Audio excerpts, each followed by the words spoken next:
The tale begins with a group of men in white uniforms working hard to till the soil. A shout echoes through the air demanding someone to bring water. Next they lay down the straw.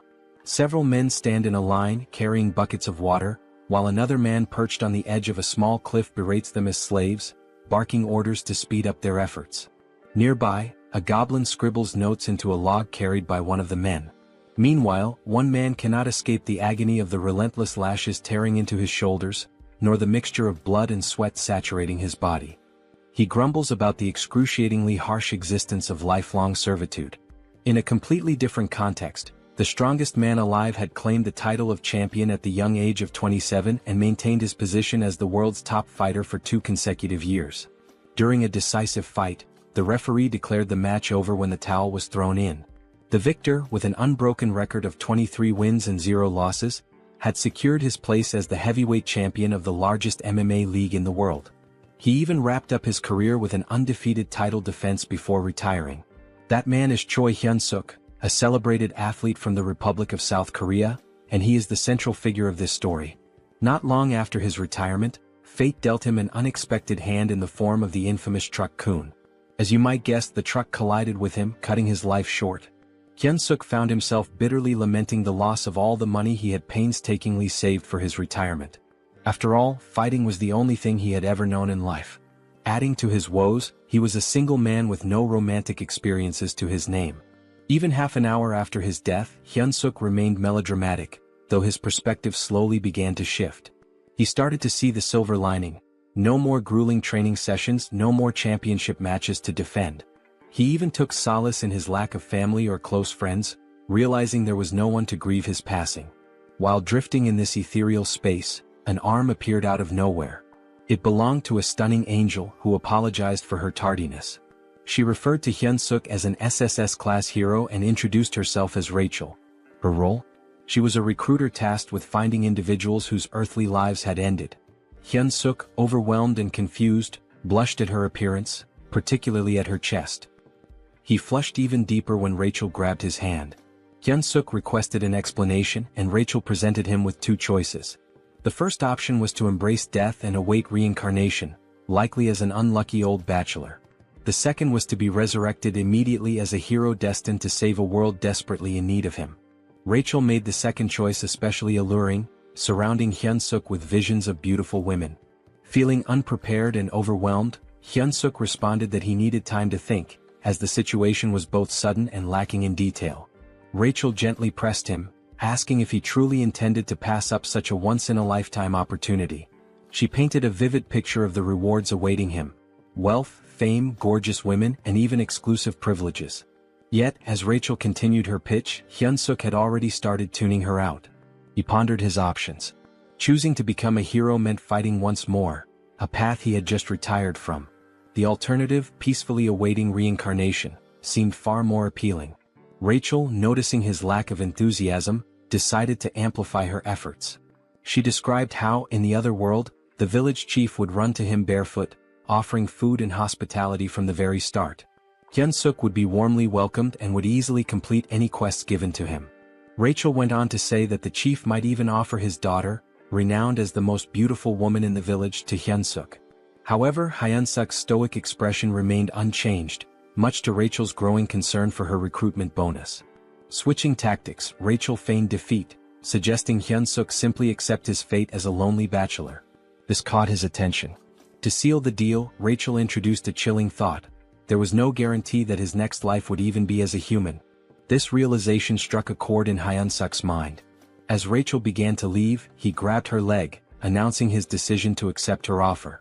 Feigning indifference, Rachel coyly asked him to repeat himself. Hyun-suk tightened his grip, shouting that he would indeed take on the role of a hero. Satisfied, Rachel grinned and suggested they begin immediately. Bewildered, Hyun-suk asked what she meant. A glowing magic circle appeared beneath him, signaling the start of his journey. Protesting his lack of preparation, Hyun-suk realized there was no stopping what had already begun. Rachel insisted that the breathtaking world awaiting Hyun-suk was already prepared for his arrival. She wished him an incredible adventure, though she couldn't help but complain about how difficult he made things, even though he ultimately agreed to go. Suddenly Rachel received a call. She picked up and reported that the prospective hero, Nong 137,421 Hyunsuk, had just completed his transmigration. Meanwhile, Hyunsuk drifted into unconsciousness, only to awaken to someone telling him to open his eyes. He wondered if this could be the village chief Rachel had mentioned, the one with the most beautiful daughter. The story seemed to be unfolding as expected, until an unexpected punch landed in his stomach, jolting him awake. Irritated, Hyunsuk lashed out, asking if the person had a death wish, but he stopped mid-sentence. The figure before him didn't look human, it was wearing a wild boar skull adorned with horns. This strange creature was fuming, accusing Hyunsuk of slacking off in the slave dormitory. Hyunsuk, thoroughly confused, hesitated. Could this bizarre creature possibly be the village chief Rachel mentioned? The thought seemed absurd, it looked more like a monster he was supposed to fight. Timidly he introduced himself as a hero. The creature looked puzzled and approached him, mocking the idea of heroes being idiots nowadays. Hyunsuk began to suspect something had gone terribly wrong but convinced himself that Rachel wouldn't deceive him. Was this monster his first quest? Trying to remain calm, he decided to take action in true Korean fashion.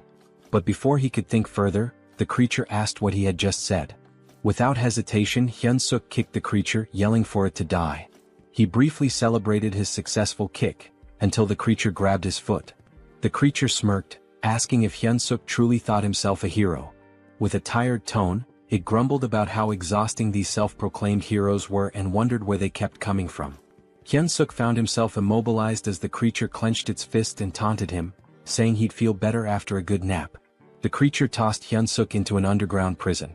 As Hyunsuk adjusted to his dim surroundings, a loud banging sound echoed through the area.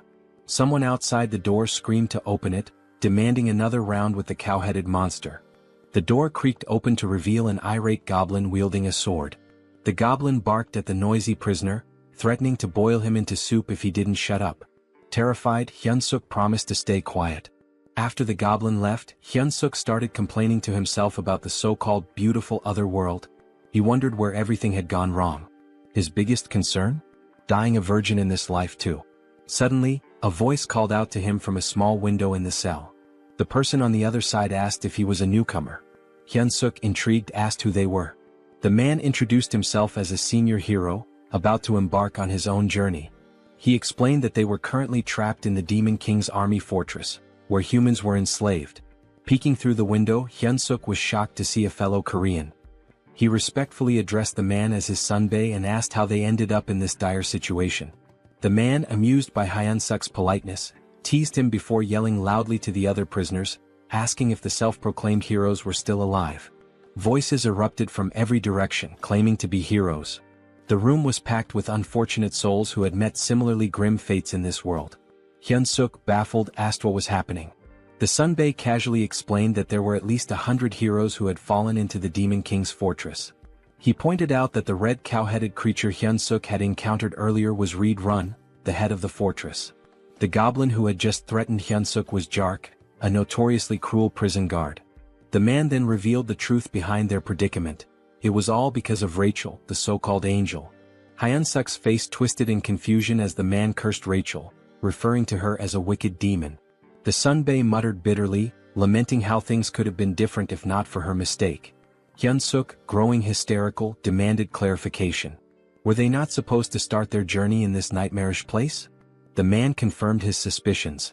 He explained that other heroes who had been captured in different locations told him about proper starting points. Heroes typically began their journeys in peaceful cities or rural villages, even without powers. Hyunsuk's realization hit hard. The reason he was in this hellish situation was none other than the so-called angel Rachel. He remembered the angel's face clearly. A few days later, we find ourselves observing the 2nd Slave Squad of the 3rd Battalion within the Demon King's army. Humans were forced to work under harsh conditions, with goblins supervising them closely. The humans were even made to chant, "Let's crush the humans, let's devour the humans." Hyunsuk's body shook with exhaustion as he carried an enormous log, a goblin perched lazily on top. Eventually, a bell rang, signaling the end of the day's labor. The goblin ordered them to return to their cells. Back in his prison cell, Hyunsuk reflected on how the prison conditions almost seemed better in comparison. He recalled the angel's promise about special privileges for heroes. He decided to try a popular command often used in these scenarios, status window. To his surprise, it worked and his status appeared before him. As he examined his stats, he learned some basic information about his strength and abilities. Hyun-suk muttered something about what he had discovered, catching the attention of the man in the neighboring cell. The man, overhearing him, was surprised to learn that Hyun-suk already had stamina at level 1. Hyun-suk confirmed it and mentioned his strength stat was at 28. The man, recalling Hyun-suk's reputation as a former champion, was amazed. He hadn't expected Hyun-suk to be so exceptional, especially with stats exceeding 30 at level 1. Hyun-suk, however, dismissed the praise, pointing out that he was still just a slave. The man remained optimistic, assuring Hyun-suk that someone with his potential could definitely escape and become a true hero. Hyun-suk, unconvinced, feigned sleep. In reality, he was preoccupied with his low level, doubting it would help him break free. As the night deepened and the man finally fell asleep, Hyun-suk quietly got up to check his status window again. He noticed two intriguing options: mana that could grant superhuman strength and something called hero points. Hyun-suk realized that the other so-called heroes didn't seem to know about hero points, as no one had ever earned any. Suddenly, a familiar light appeared, and the angel re-emerged, flaunting her appearance. With a teasing smile and a playful pout, she greeted him with a cheerful, "Long time no see." She provocatively asked whether she should reveal some important information about hero points. Before she could finish, Hyun-suk grabbed the diminutive Rachel in his hands, his expression dark with frustration. He told her bluntly that he didn't care about hero points or anything else she had to say. At that moment, his priority was giving her a piece of his mind. Moments later, Rachel found herself tied up and dangling like bait on a fishing line. Apologetically, she explained that her magic circles had malfunctioned due to an unfortunate accident involving spilled coffee during a snack break. During her explanation, soundproofing magic was activated to ensure privacy. Hyun-suk questioned whether she had been punished by being assigned as his manager. Rachel clarified that her role was to be his personal fairy, a guide to assist him until he defeated the Demon King. Hyun-suk made it clear that he no longer cared about being a hero. Rachel, puzzled, asked him to elaborate. He explained that he had no intention of defeating the Demon King and would prefer to live a normal life. Rachel admitted that many prospective heroes chose that path, but she emphasized his extraordinary SSS-level potential. Hyun-suk argued that his potential didn't obligate him to anything. He confessed that he never felt it was his destiny in the first place. Rachel tried to protest, but Hyun-suk interrupted, saying he didn't want to live a life filled with endless battles as he had in his past. Rachel was startled by his words. She had always seen him as a foolish warrior driven only by fighting and women, but now she worried about her own fate. When she received her assignment as a personal fairy, Rachel had vehemently protested. She felt it was unfair for someone of her status to endure such a humiliating role. Nevertheless, she was ordered to stay by Hyun-suk's side until he defeated the Demon King, and the decision was final. A personal fairy, she was told, must actively support and share both successes and failures with their assigned warrior.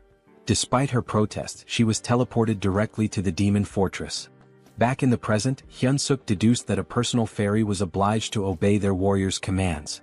Using this to his advantage, he instructed Rachel to contribute to his escape plan. Reluctantly, she agreed.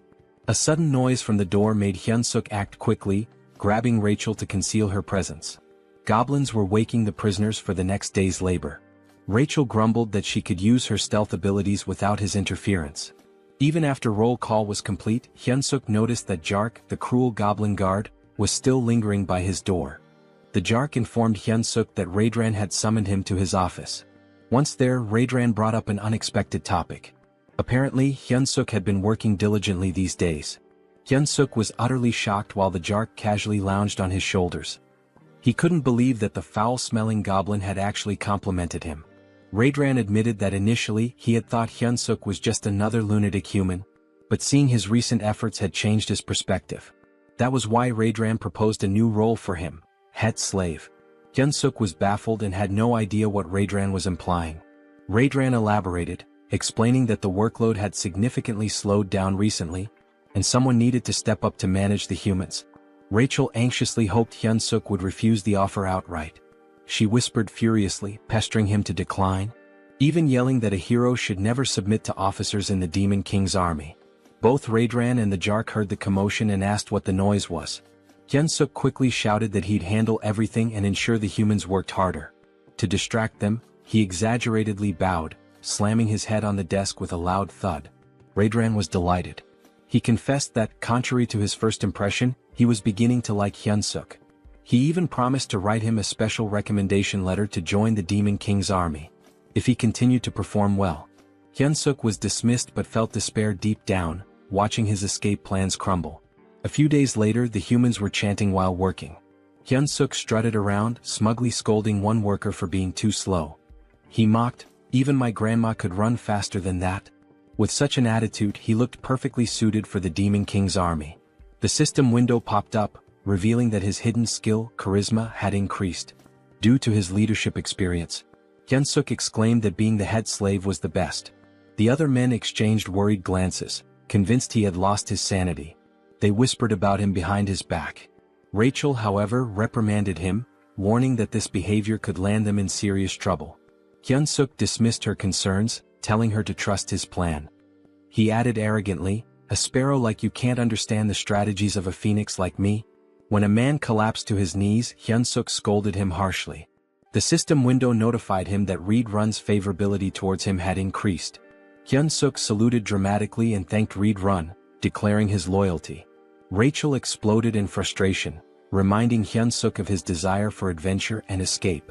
Hyun-suk scratched his head, explaining sheepishly that he was simply following the system's guidance. He reasoned that obeying the system was part of being a hero.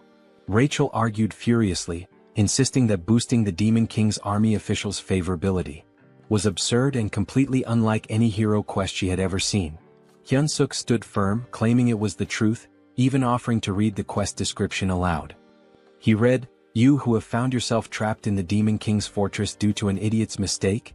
Rachel cut him off, arguing that the language was far too informal for a system message, which should always use neutral, precise wording. Hyun-suk shrugged, insisting that perhaps an SSS-level heroes system worked differently. The previous night, Rachel had made a scene, accusing Hyun-suk of accepting the head slave position too willingly. Hyun-suk retorted that she was the crazy one, not him. Out of nowhere, a system message had appeared, addressed to Hyun-suk. It stated, "You who have found yourself trapped in the Demon King's fortress due to an idiot's mistake might feel as frustrated as someone discovering an empty toilet paper roll. However, this is an opportunity. To become a true hero, you must gain the favor of the Demon King's officer, Red-run, and earn 100 hero points." Hyun-suk had been stunned at the time but realized this was his only viable option. Now back at work, Hyun-suk led the slaves in singing the Demon King's Third Army Corps song. Rachel was puzzled, realizing only high-ranking figures could alter quest objectives. She wondered why they would do such a thing for Hyun-suk.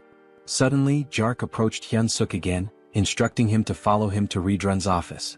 Red-run praised Hyun-suk for the significant increase in productivity among the slaves. Hyun-suk, feigning humility, attributed the improvement to Red-run's wise decisions. Rachel scoffed, muttering that such shallow flattery wouldn't work.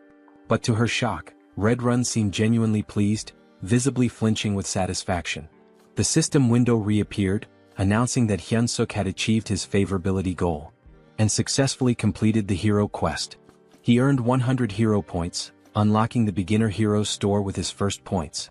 Both Hyun-suk and Rachel were astonished that the plan worked so effectively. With the favorability quest complete and everything progressing smoothly, Hyun-suk decided it was time to move on to the next phase of his strategy. He approached Red-run, asking permission to begin training the slaves. Red-run raised an eyebrow and questioned the request. Hyun-suk painted an idealistic picture, a group of slaves working in perfect harmony, trained to the point of discipline mastery, each performing the labor of 3 without slacking. He emphasized that with such efficiency, the fortress could be fully constructed within a week. Red-run, however, argued that humans were physically too weak to endure training while continuing their tasks. Unfazed, Hyun-suk added that if this plan succeeded, even the commander would heap praises on Red-run. This was enough to convince Red-run, who approved the training without much further thought. Back in his cell, Rachel was dramatically despairing over the situation. She lamented that her hero had completely lost his mind, not only submitting to the Demon King's army but now training slaves on their behalf. She felt utterly hopeless and dejected. Hyun-suk, irritated by her theatrics, snapped at her for being so noisy. He assured her he had a plan. Skeptical, Rachel asked if he was trying to make a fool of her again. Hyun-suk, quick-witted as always, retorted by asking if she thought he was her He then revealed his true intentions, using the slaves to stage a rebellion. Hyunsuk explained that the fortress housed around 3,000 human slaves, while the Demon King's army station there had only about 500 soldiers. Furthermore, a base for the Human Alliance was located nearby. In the chaos of an uprising, they could request reinforcements from the Human Alliance. Hearing this, Rachel's despair transformed into admiration, her eyes sparkling as she admitted he wasn't as foolish as she had thought. Hyunsuk then decided to check the rewards from the quest. Rachel, still skeptical, asked if he truly received hero points or if the whole quest was fabricated. Hyunsuk reassured her, explaining that everything he had been saying was true. He even shared that the hero's store had been unlocked and decided to take a look. Hoping for something useful, Hyunsuk approached the store with high expectations. This, he thought, could be his lifeline and the key to gaining a real hero skill. When the status window revealed the store's offerings, Hyunsuk was shocked.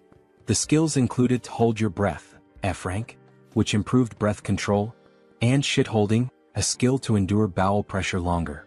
Hyunsuk sarcastically mused that shitholding should have been an SSS rank skill, especially useful in public emergencies. The other skills available were mundane, cooking, cleaning, and laundry. Confused and furious, Hyunsuk questioned how these were hero-appropriate skills. Rachel, laughing at his frustration, explained that the store was still at level 1. She assured him that collecting more points and leveling it up would eventually unlock better options. Still fuming, Hyunsuk lashed out, telling Rachel to shut up and calling her a swindling fairy. The next day, the slaves saluted the Demon King as Hyunsuk commanded them to sing the Third Army Corps song. At his signal they began. We, the great Demon King army, defeat humans, eat humans. Forget all the suffering when you catch them. Nothing under the sky compares to the Demon King's affection. Reed Run observed the performance, feeling pleased with his decision to allow Hyunsuk to train the slaves. Suddenly, the door to his quarters burst open as Jark entered with urgent news. The human army was advancing toward the fortress. The 8th Division, the largest unit in the area, had already fallen into a trap and retreated. If the 8th Division had been defeated, Jark warned, it was only a matter of time before the humans reached the fortress. Despite the dire situation, Reed Run remained calm. He acknowledged Jark's suggestion to evacuate but insisted they wait a moment. He declared that since ancient times, wars were won or lost based on supply lines. The first rule of war, he stated, was never to lose a competent supply officer. With that, he instructed Jark to leave while he took care of Hyunsuk before following. Meanwhile, Hyunsuk scolded the slaves, asking if they were prepared to follow his orders. Hearing a commotion, he sighed, suspecting that combat training might once again be interrupted by Reed Run's constant surveillance. Checking the status window, Hyunsuk noted that while his abilities had improved slightly, it wasn't enough to launch a rebellion. He muttered aloud, hoping for an unexpected event that could help him increase his power quickly. Before he could finish his thoughts, Reed Run landed abruptly beside him. Reed Run tapped Hyunsuk's shoulder and called out to him, catching him off guard. Hyunsuk turned, surprised by the sudden presence of Reed Run, who seemed to be in a hurry. We don't have time, Reed Run said urgently. You must come with me right now. Confused, Hyunsuk asked why and where they were going, but Reed Run offered no explanation. Just then, the commander of the human army bellowed an order to attack, declaring that victory was within their grasp. Human soldiers armed with spears charged forward, successfully striking several goblins in their path. Their advance, however, was halted by a terrifying sight, the Red Nightmare Reed Run. The commander shouted for the troops to retreat and let the knights handle the enemy. Despite the order, the humans continued their charge, emboldened by their momentum. As Hyunsuk watched the chaos, a thought crept into his mind. Why were human troops here? He began considering the possibility of using the situation to his advantage. Perhaps this was his chance to stab the Demon King's commander in the back and return to human society as a hero. One of the humans yelled, "Die, Red Nightmare," and lunged at Reed Run. With unsettling ease, Reed Run grabbed the man by the head and crushed it, leaving Hyunsuk frozen in shock. Reed Run then unleashed his combat arts, performing the 7th movement. He slammed the soldier's face into the ground, following it up with an area of effect attack, the explosive destruction wave. The ground shattered, sending human soldiers flying through the air. Turning back to Hyunsuk, Reed Run asked, "Are you all right?" Hyunsuk saluted reflexively, replying that he was fine and subtly adding that he'd be leaving soon. This moment reminded Hyunsuk that he was still in the company of one of the Demon King's most formidable warriors. The battlefield buzzed with activity as the humans claimed the area. They raised 2 flags at the center and began organizing the citizens of Mariot Kingdom and Drasan Empire. A soldier questioned Hyunsuk's prison mate, asking if they were warriors. The man replied affirmatively. The warriors were separated from the other captives and led down a different path. A figure appeared to greet them, Olivane Grimir, a middle-aged man with striking red hair and a beard. He was a duke of the Dresden Empire and commander of the Allied forces. A soldier approached Olivane, reporting that the evacuation had been completed. Olivane praised the soldier for his efforts. The soldier also mentioned that those claiming to be warriors had been drafted. Olivane gave the order to begin. "All soldiers to your positions," he commanded. Moments later he gave a chilling order, "Annihilate all the warriors before us." Meanwhile, a carriage traversed the forest. Inside, Hyunsuk sat in sullen silence, bidding farewell to his dreams of adventure and his imagined second life. Across from him, Reed Run sat stoically. Hyunsuk couldn't help but think about how Reed Run had effortlessly dispatched everyone chasing them. Their pursuers were no longer a concern. Rachel, attempting to cheer Hyunsuk up, remarked that moments of crisis often present opportunities.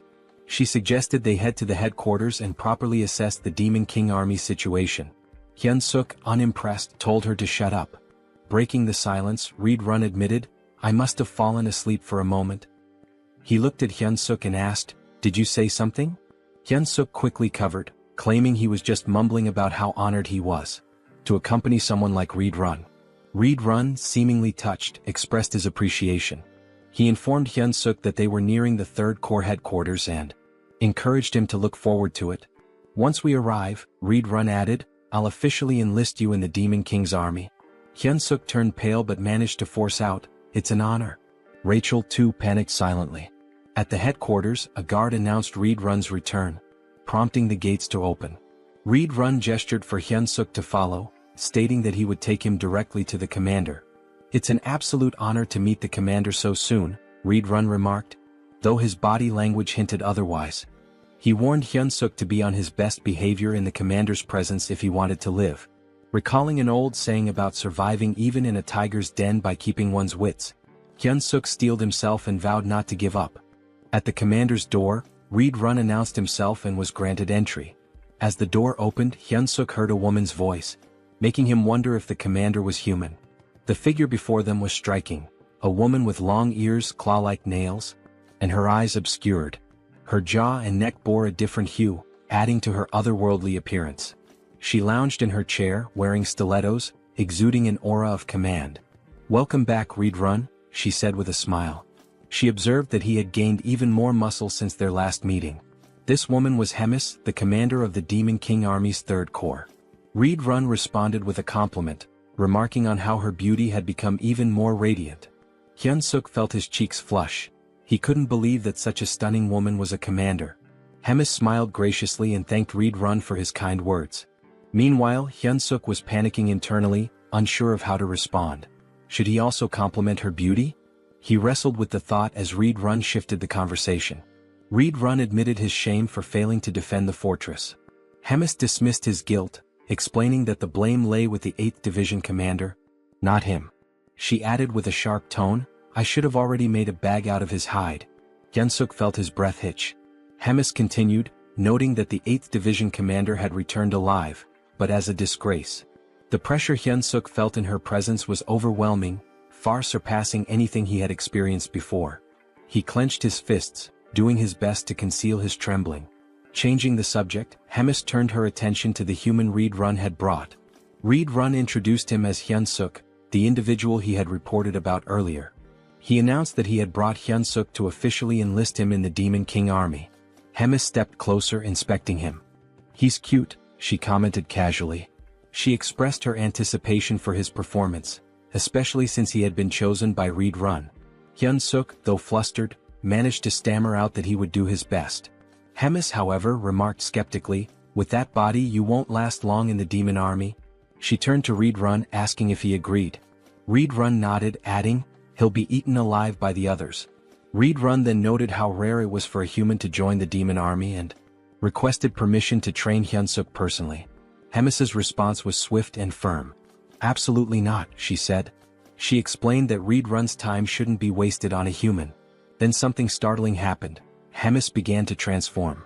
Her head morphed into something resembling a flower, but one with teeth and a long tongue. Hyunsuk's jaw dropped in disbelief as he watched her shove her arm into her own mouth. Moments later, her face returned to normal, and in her arms she held a black dog-like creature. She informed Hyunsuk that he would now be tasked with caring for her pet. The creature, though small, looked ferocious.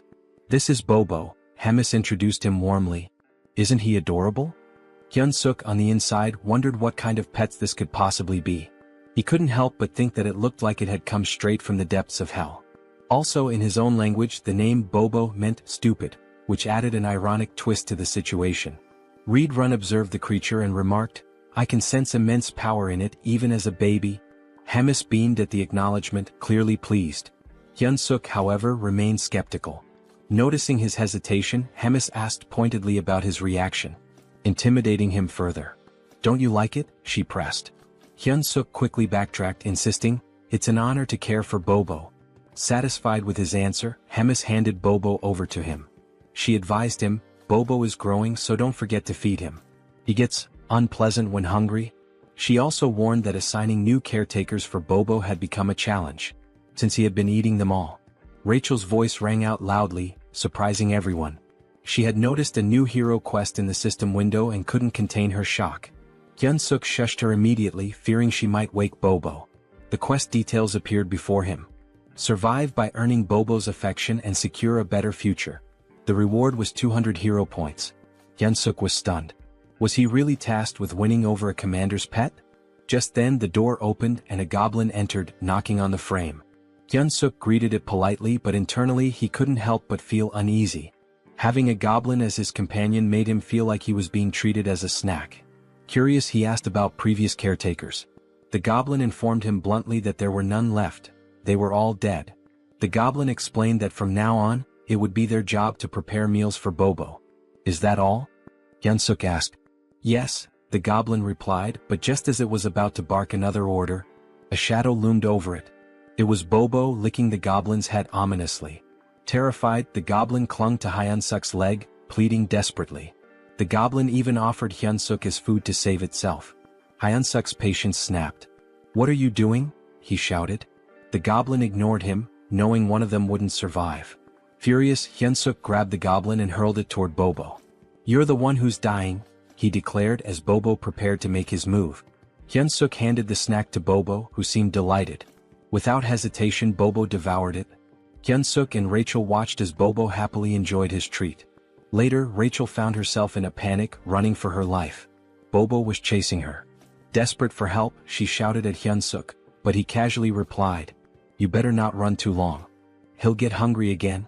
Hyunsuk's eyes caught something. A new item was available, an extra-large bone. This particular bone could attract Kennedy-type monsters and charm them. It was priced at 30 hero points. Acting quickly, Hyunsuk called Bobo and showed him the bone. He threw it, and Bobo's eyes lit up with excitement before dashing to fetch it. Meanwhile, Rachel, exhausted from all her flying around, grumbled, "You should have found that sooner." Hyunsuk, smug, replied, "That's why my brain doesn't miss the small stuff." He thought the quest would be smooth sailing from then on, but he was wrong. Bobo suddenly lunged at him, narrowly missing and tearing only the hem of his shirt. That's when it hit him. The bone wasn't enough. Bobo needed fresh meat. Rachel asked if he was seriously considering taking Bobo outside. Hyunsuk mulled it over, feeling the pressure as Bobo began baring his fangs. Frantically, Hyunsuk blurted out the first calming word that came to his mind. "Walk." Bobo froze and immediately changed his demeanor. The feral energy vanished, replaced by a happy, tail-wagging excitement. Bobo even hugged Hyunsuk, who sighed in relief. Now outside, Hyunsuk searched for the kitchen, but he was utterly lost. Bobo, full of energy, was pulling him in all directions, making things harder. Rachel, scanning the area, admitted she couldn't smell any food. She spotted a goblin and suggested asking it for directions. Hyunsuk approached the goblin, who looked puzzled to see a human. As Bobo reverted to his wild nature, the goblin froze in terror. Hyunsuk tried to reassure the goblin, explaining it was just Bobo's walk time. The goblin, still horrified, asked why a human was walking Bobo.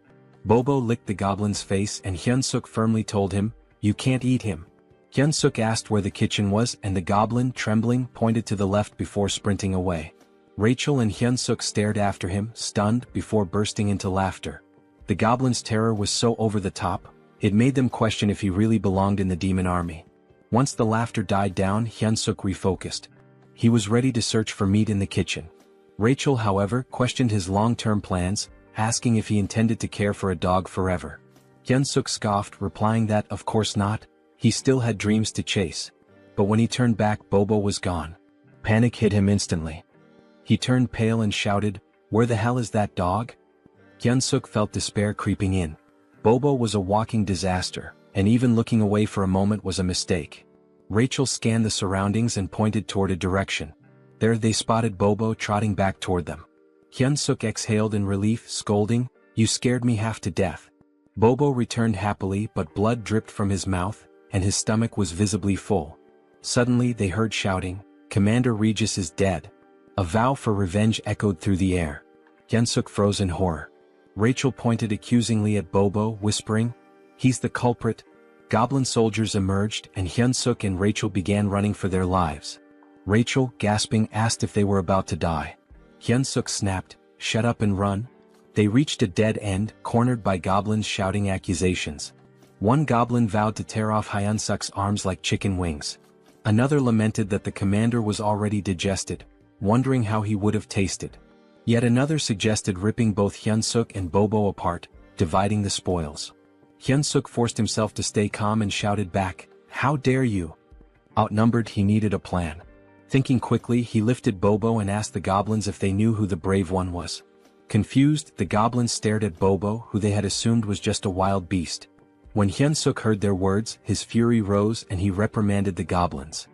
He declared that this adorable yet lethal creature was none other than Bobo. The goblins hesitated, recalling that Bobo was rumored to be Commander Hemis's pet, but they dismissed it. They assumed it was just another deceitful trick from a human. Still, some goblins began to worry that Hyun-suk might actually be telling the truth. Hyun-suk questioned how they could fail to recognize Bobo, calling it a disgrace. The goblins stared at him, baffled by his confidence. Hyun-suk, maintaining his composure, commanded Bobo to unleash his beast mode. Without hesitation, Bobo obeyed, transforming into a ferocious predator, saliva dripping as if anticipating a meal. Hyun-suk addressed the goblins again, reaffirming, "This is Bobo." He then ordered, "Bobo, bite him." Bobo let out a deafening roar and pounced on the nearest goblin. Blood splattered as Bobo's teeth tore into his target. Hyun-suk watched the grisly scene unfold, casually remarking, "A dog without a muzzle sure gets messy." When Bobo finished, only the goblin's bones remained. Turning to the others, Hyun-suk asked mockingly, "Anyone else doubt who Bobo is?" The goblins frantically apologized, claiming they had no idea it was really Bobo. At that moment, a system notification appeared before Hyun-suk. It revealed that his extraordinary charisma had subdued numerous demons, increasing his hidden charisma stat. Hyun-suk grinned, pleased with the recognition. Just then, a voice from behind interrupted him. A calm but commanding presence addressed the group, wondering aloud about the commotion. It was Commander Hemis. She surveyed the scene, amused, commenting that the cute newbie was causing quite the stir outside. Hyun-suk felt his blood run cold. Standing in her office had been nerve-wracking enough, but now facing her here was even worse. Hemis chuckled, clearly entertained by Hyun-suk's audacity in using her name and Bobo to survive. Hyun-suk bowed deeply, admitting he had committed a severe offense. Hemis raised an eyebrow, confused, as she had actually intended to compliment him. She admired his resourcefulness and wit, contrasting him with the less clever demons she often dealt with. "You've got guts too," she added with a smirk. Hyun-suk stammered out a hesitant thank you, unsure if her words were genuine praise or a veiled threat. Hemis elaborated, sharing how the demon army relied heavily on brute strength, often creating unnecessary chaos. When Hyun-suk inquired what kind of trouble she meant, she cryptically replied, "You'll find out soon enough." She shifted the conversation, once again suggesting he consider becoming an executive in the demon army. Hyun-suk was stunned, feeling entirely unqualified, but Hemis dismissed his self-doubt. "You can't keep using my name and Bobo forever," she declared. She explained that the army had a decisive duel system where one could claim their opponent's rank. She gave him 1 month to prepare for a battle. If he won, she would extend her protection for another month. If he continued to succeed, he might even rise to the rank of battalion commander and prove useful. Hyun-suk hesitantly asked what would happen if he lost. "You'll regret surviving the battle," she replied coldly, implying that failure would lead to a fate worse than death. Left with no other option, Hyun-suk accepted. Hemis even chose his opponent on the spot. Rachel, standing nearby, sighed dramatically, predicting she would be saying goodbye to him in a month. Hyun-suk glared at her, reminding her that she was the one who had claimed he had SSS rank potential. Rachel shrugged, explaining that potential only indicated possibility, not certainty. "You're a fairy," Hyun-suk snapped, "but you can't even be supportive." As he fumed, Hyun-suk noticed something unsettling. The doors ahead were streaked with blood. He wondered aloud if it was truly the kitchen. Cautiously he pushed the doors open. Inside, a towering red-skinned ogre-like figure greeted him. "You must be the human our commander mentioned," the monster said, introducing himself as Kulkin, the demon army's chef. Kulkin asked what business Hyun-suk had in the kitchen. Hyun-suk remained outside the threshold, explaining he was just there to get a snack for Bobo. Kulkin's eyes narrowed as he realized that Bobo's caretaker had changed yet again. However, he refused Hyun-suk's request outright, leaving him dumbfounded. Kulkin explained there was no reason for him to help a human. The only order from Commander Hemis was to spare Hyun-suk's life. Desperate, Hyun-suk asked if there was any way to negotiate, emphasizing that the food was for Bobo. After some thought, Kulkin proposed a solution. If Hyun-suk truly wanted meat, he would have to hunt it himself like the goblins did. Hyun-suk paled as he glanced at the goblins, who were busy chopping up what looked disturbingly like other goblins. He realized with a sinking feeling that Kulkin's idea of hunting was far more gruesome than he had anticipated. The next thing we knew, Hyun-suk found himself standing before a colossal, ferocious wild boar. He had been informed that this creature would be his dinner tonight, if he managed to kill it. As he stood there, Hyun-suk couldn't help but reflect on how he had ended up in such a precarious situation. This same boar had already claimed Morgan's life. Although they called it a hunt, the boar seemed to do nothing but charge relentlessly at its opponents. The cooks had sworn to avenge Morgan. Hyun-suk, observing the chaos, quipped that it was unclear who would ultimately be having dinner. Rachel, ever the pragmatist, asked what their next move should be and even suggested they run. Hyun-suk shook his head, pointing out that escaping from such a massive crowd wasn't an option. Still, he couldn't deny how perilous his position was. Resolving to act, Hyun-suk began to move, but Kulkin's voice stopped him. Instinctively, Hyun-suk responded, volunteering to go next. But to his surprise, Kulkin informed him that there was no need. The hunt was over. Hyun-suk was taken aback. All this time he thought they were mindlessly charging at the boar. How had they brought it down so efficiently? A goblin reported to Kulkin, tallying 12 dead and numerous injured. In Hyun-suk's mind, the cost was far too great. Kulkin, however, seemed unfazed, calling the results amazing and declaring a short break before they resumed hunting their next prey. Hyun-suk noticed how little Kulkin cared about the casualties. As the cooks busied themselves, Hyun-suk confided to Rachel that escaping was no longer an option. Rachel asked if he intended to join the monster hunts with the others. Hyun-suk replied with a firm no, explaining he had no reason to. He mulled over his predicament and concluded that the only way to increase his stats was to level up, which meant he needed experience points. Rachel agreed with his logic but asked where he planned to find such experience in their current situation. Shamelessly, Hyun-suk inquired if he would still earn experience points if he only landed the killing blow. Rachel confirmed that he would, though she called his plan disgraceful. Her confirmation fueled Hyun-suk's determination. He thanked her and told her they should get moving. Hyun-suk knew his options were limited. He had to grow stronger within a month, especially if Commander Hemis's threats were genuine. Approaching Kulkin, Hyun-suk expressed his desire to participate in the next hunt as a member of the brave demon army. Kulkin stared at him, making Hyun-suk nervous. Had he overstepped? But Kulkin grinned, declaring that he liked Hyun-suk's audacity. Hyun-suk, relieved, offered his thanks while slipping in a few compliments to appease Kulkin further. Much to his surprise, Kulkin assigned Hyun-suk the role of leading the next hunt. Kulkin explained that for their group, the leader's position was the most honorable, reserved for exceptional cases. Hyun-suk, feigning humility, protested that he couldn't possibly stand before the noble demons, adding that the other cooks might object to him taking charge. Kulkin, unbothered, simply gave him a thumbs up. Their exchange was interrupted by an urgent call for Kulkin. "What's wrong?" the chef asked. A cook reported a monster invasion. describing the sound of the monster's cry as a signal that an urn had arrived. Hyun-suk, confused, asked if they were in danger. Culkin dismissed the concern, though he added that urn meat wasn't particularly good.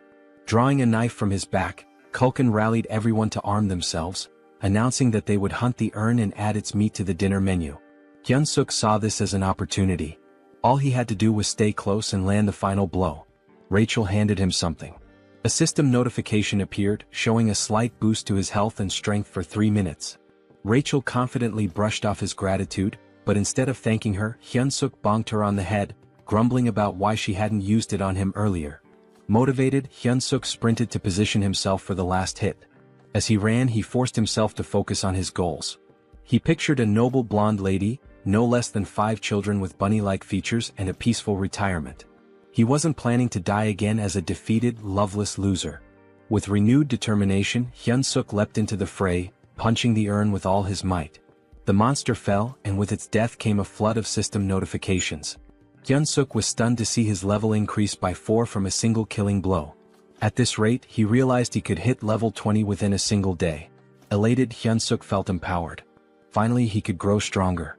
Moments later, a trembling cook approached the dead urn, raising a butcher's knife. Before the cook could act, Hyun-suk casually elbowed him, claiming his arm had slipped. He laughed maniacally, his grin wide and menacing. It was almost as if he had lost his mind when he declared that every last hit in the world was now his to claim. Time passed and more monsters were slain. Rachel, visibly drained, asked if they were finished now. Hyun-suk smirked and praised his buff bot companion for her assistance. All the monsters had been dealt with, and it seemed like the cooks had wrapped up their butchering. But upon closer inspection, he realized the cooks were already gorging themselves on the fresh meat. One of them even shouted for a larger serving, leaving Hyun-suk utterly baffled. Culkin caught sight of him staring and called out, asking what had captured his attention. Hyun-suk questioned whether it was acceptable for the cooks to indulge in the army's food like this. Culkin responded nonchalantly, explaining that it was one of the cooks' privileges, especially since monster meat spoils quickly. He added that for common soldiers, having fresh meat was a rare and special opportunity. The chef even admitted that enjoying good food was the main thing keeping him going. A flood of questions raced through Hyun-suk's mind, like what kind of privilege this was or how they managed without a labor union. Despite his skepticism, the chef offered him a portion of the meat, saying he had earned it as a warrior. Hyun-suk hesitated, staring at the meat and contemplating how much the cooks had risked for it. Eventually he took a bite. The flavor wasn't bad, there was a strong smell that oddly enhanced the taste, but overall the meat was bland and chewy. Hyun-suk couldn't help but think that, back in South Korea, this kind of meat wouldn't sell for long. The realization struck him. These cooks were risking their lives for mediocre meat. His thoughts shifted to an idea. What if he created a dish better than this? It dawned on him that he could win their loyalty through their stomachs, earning their favor and becoming the kitchen's god. He opened the Hero Shop interface, much to Rachel's surprise.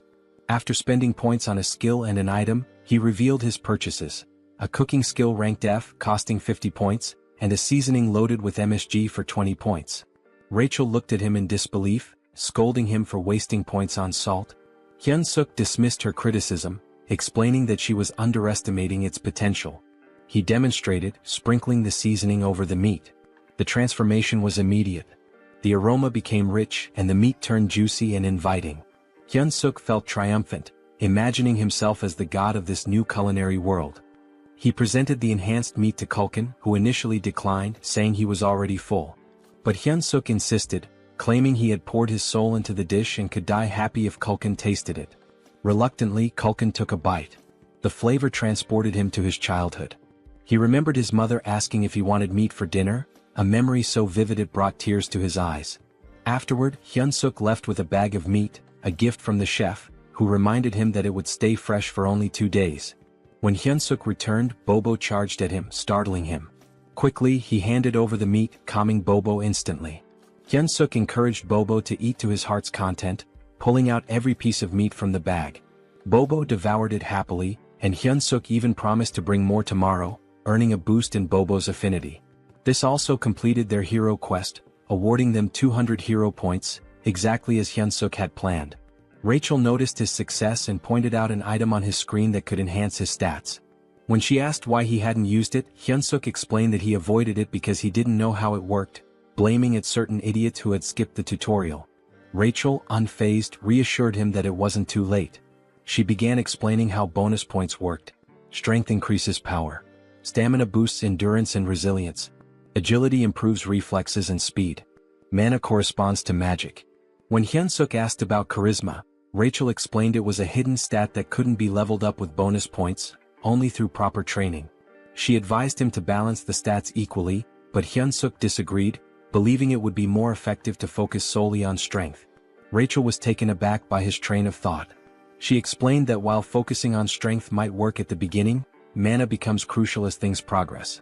It's clear that a body enhanced by mana far surpasses one built purely on muscle training. Hyunsuk adjusted his points and asked Rachel if the distribution was acceptable. Rachel examined it and admitted it wasn't bad.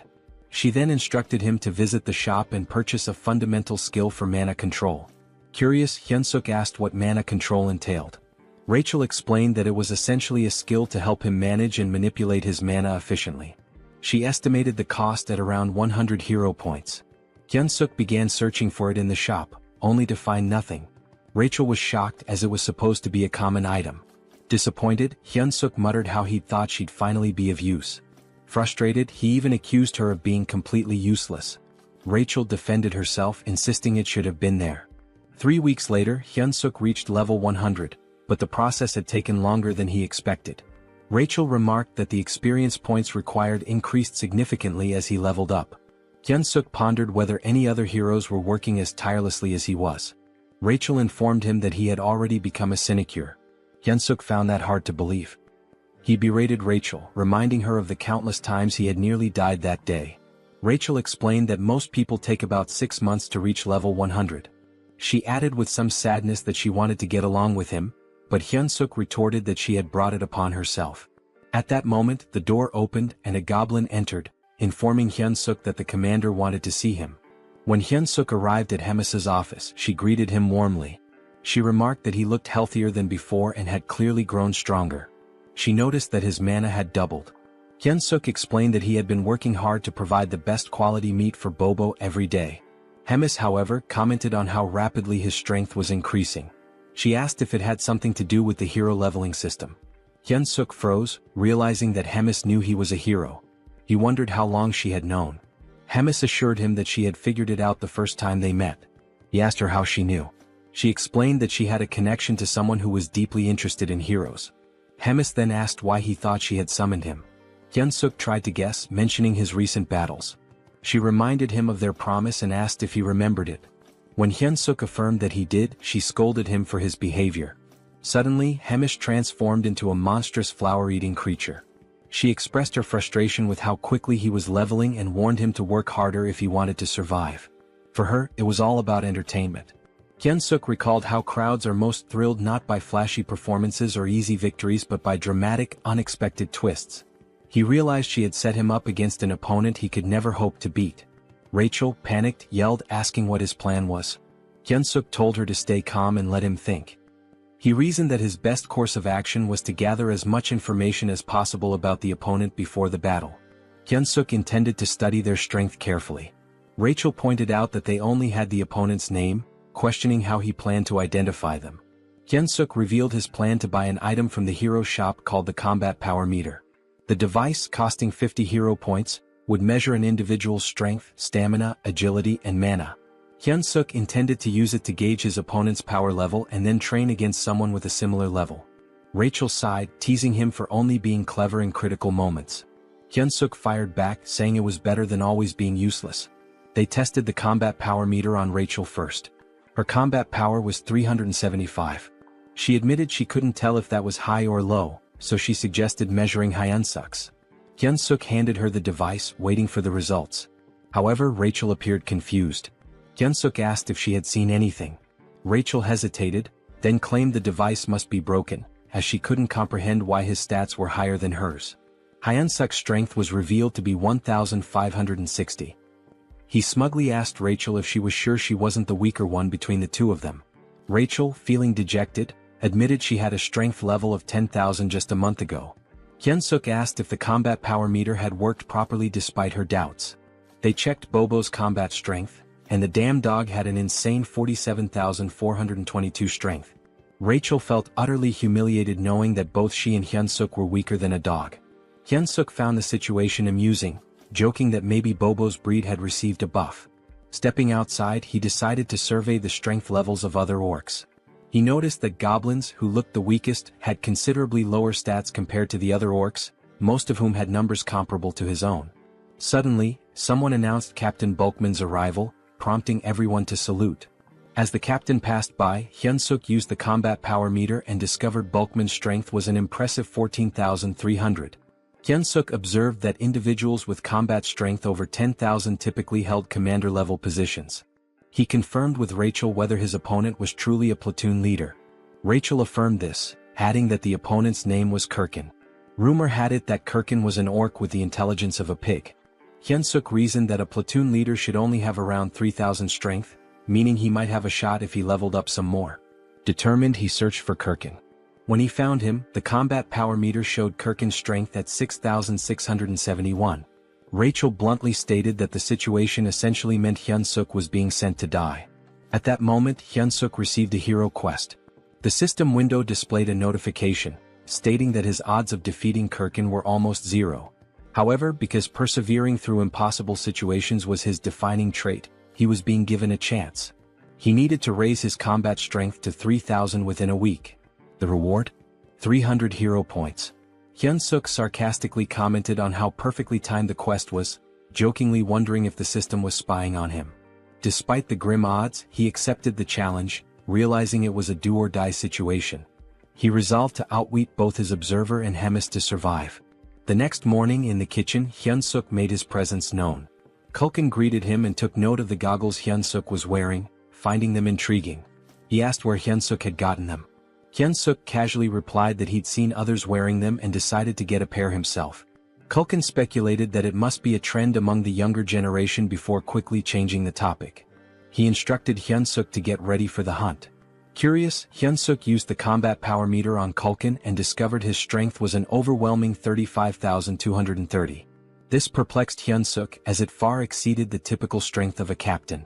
Looking around, he realized that even the other cooks had high combat strengths due to their constant battles with demonic beasts. This gave Hyunsuk an idea. If he could spar against someone with a similar strength level to Kirkin, he could prepare himself better for the upcoming fight. Hyunsuk requested permission from Kulkin to spar with one of the cooks, explaining that it would help him improve and contribute more effectively. Kulkin initially dismissed the idea, stating that Hyunsuk was already strong enough for a human and didn't need to rush things. However, Hyunsuk subtly threatened Kulkin, saying he'd eat the high-quality meat for himself if he wasn't allowed to spar. Reluctantly, Kulkin relented and asked Hyunsuk to choose his sparring partner. Later, as the cooks prepared for the hunt, they were surprised to learn that Hyunsuk was planning to fight Golbachev, a cook with a combat strength of 2,620. Some wondered if this would be Hyunsuk's last day alive. The goblins, however, voiced their discontent, as they didn't want to lose Hyunsuk, who provided them with delicious meat. Hearing the commotion, Kulkin silenced the goblins and warned Golbachev not to kill Hyunsuk during the sparring session. He instructed him to go easy and not overdo it. Golbachev, looking rather dim-witted, agreed. However, Kulkin clearly doubted his sincerity. The spar began. Hyunsuk, brimming with determination, charged at Golbachev. Golbachev reminded himself of Kulkin's warning not to kill Hyunsuk. When he swung a punch, Hyunsuk skillfully dodged, observing that Golbachev's movements were largely instinctual.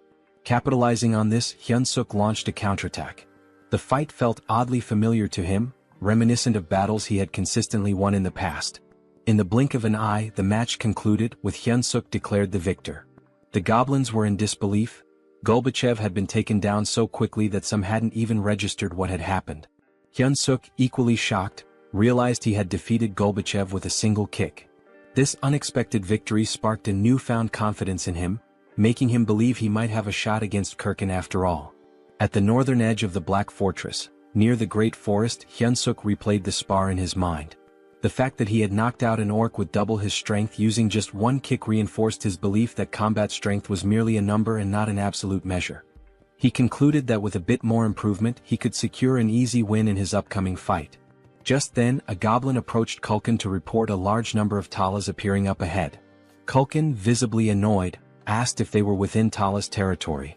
Hyunsuk, curious, asked what the problem was. He questioned if it was because Tala's meat tasted bad. Kulkin clarified that their meat wasn't too unpleasant. In fact, their bone marrow was considered a great delicacy. However, Talas lived in groups and had remarkably strong maternal instincts.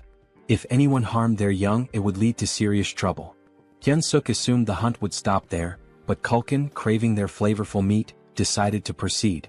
He commanded everyone to attack, declaring that Tala's meat would be their snack for the day. He ordered them not to let any Talas escape and to slaughter them on the spot. The creatures resembled spiders with skull-like structures on their bodies. Hyunsuk slyly shoved a goblin, feigning an accident, and seized the opportunity to land final blows to rack up XP. After some time, the group had amassed a collection of slain Talas. Hyunsuk delivered the finishing blow to the last one, leveling up as a result. Rachel praised him for being a pro at stealing final hits.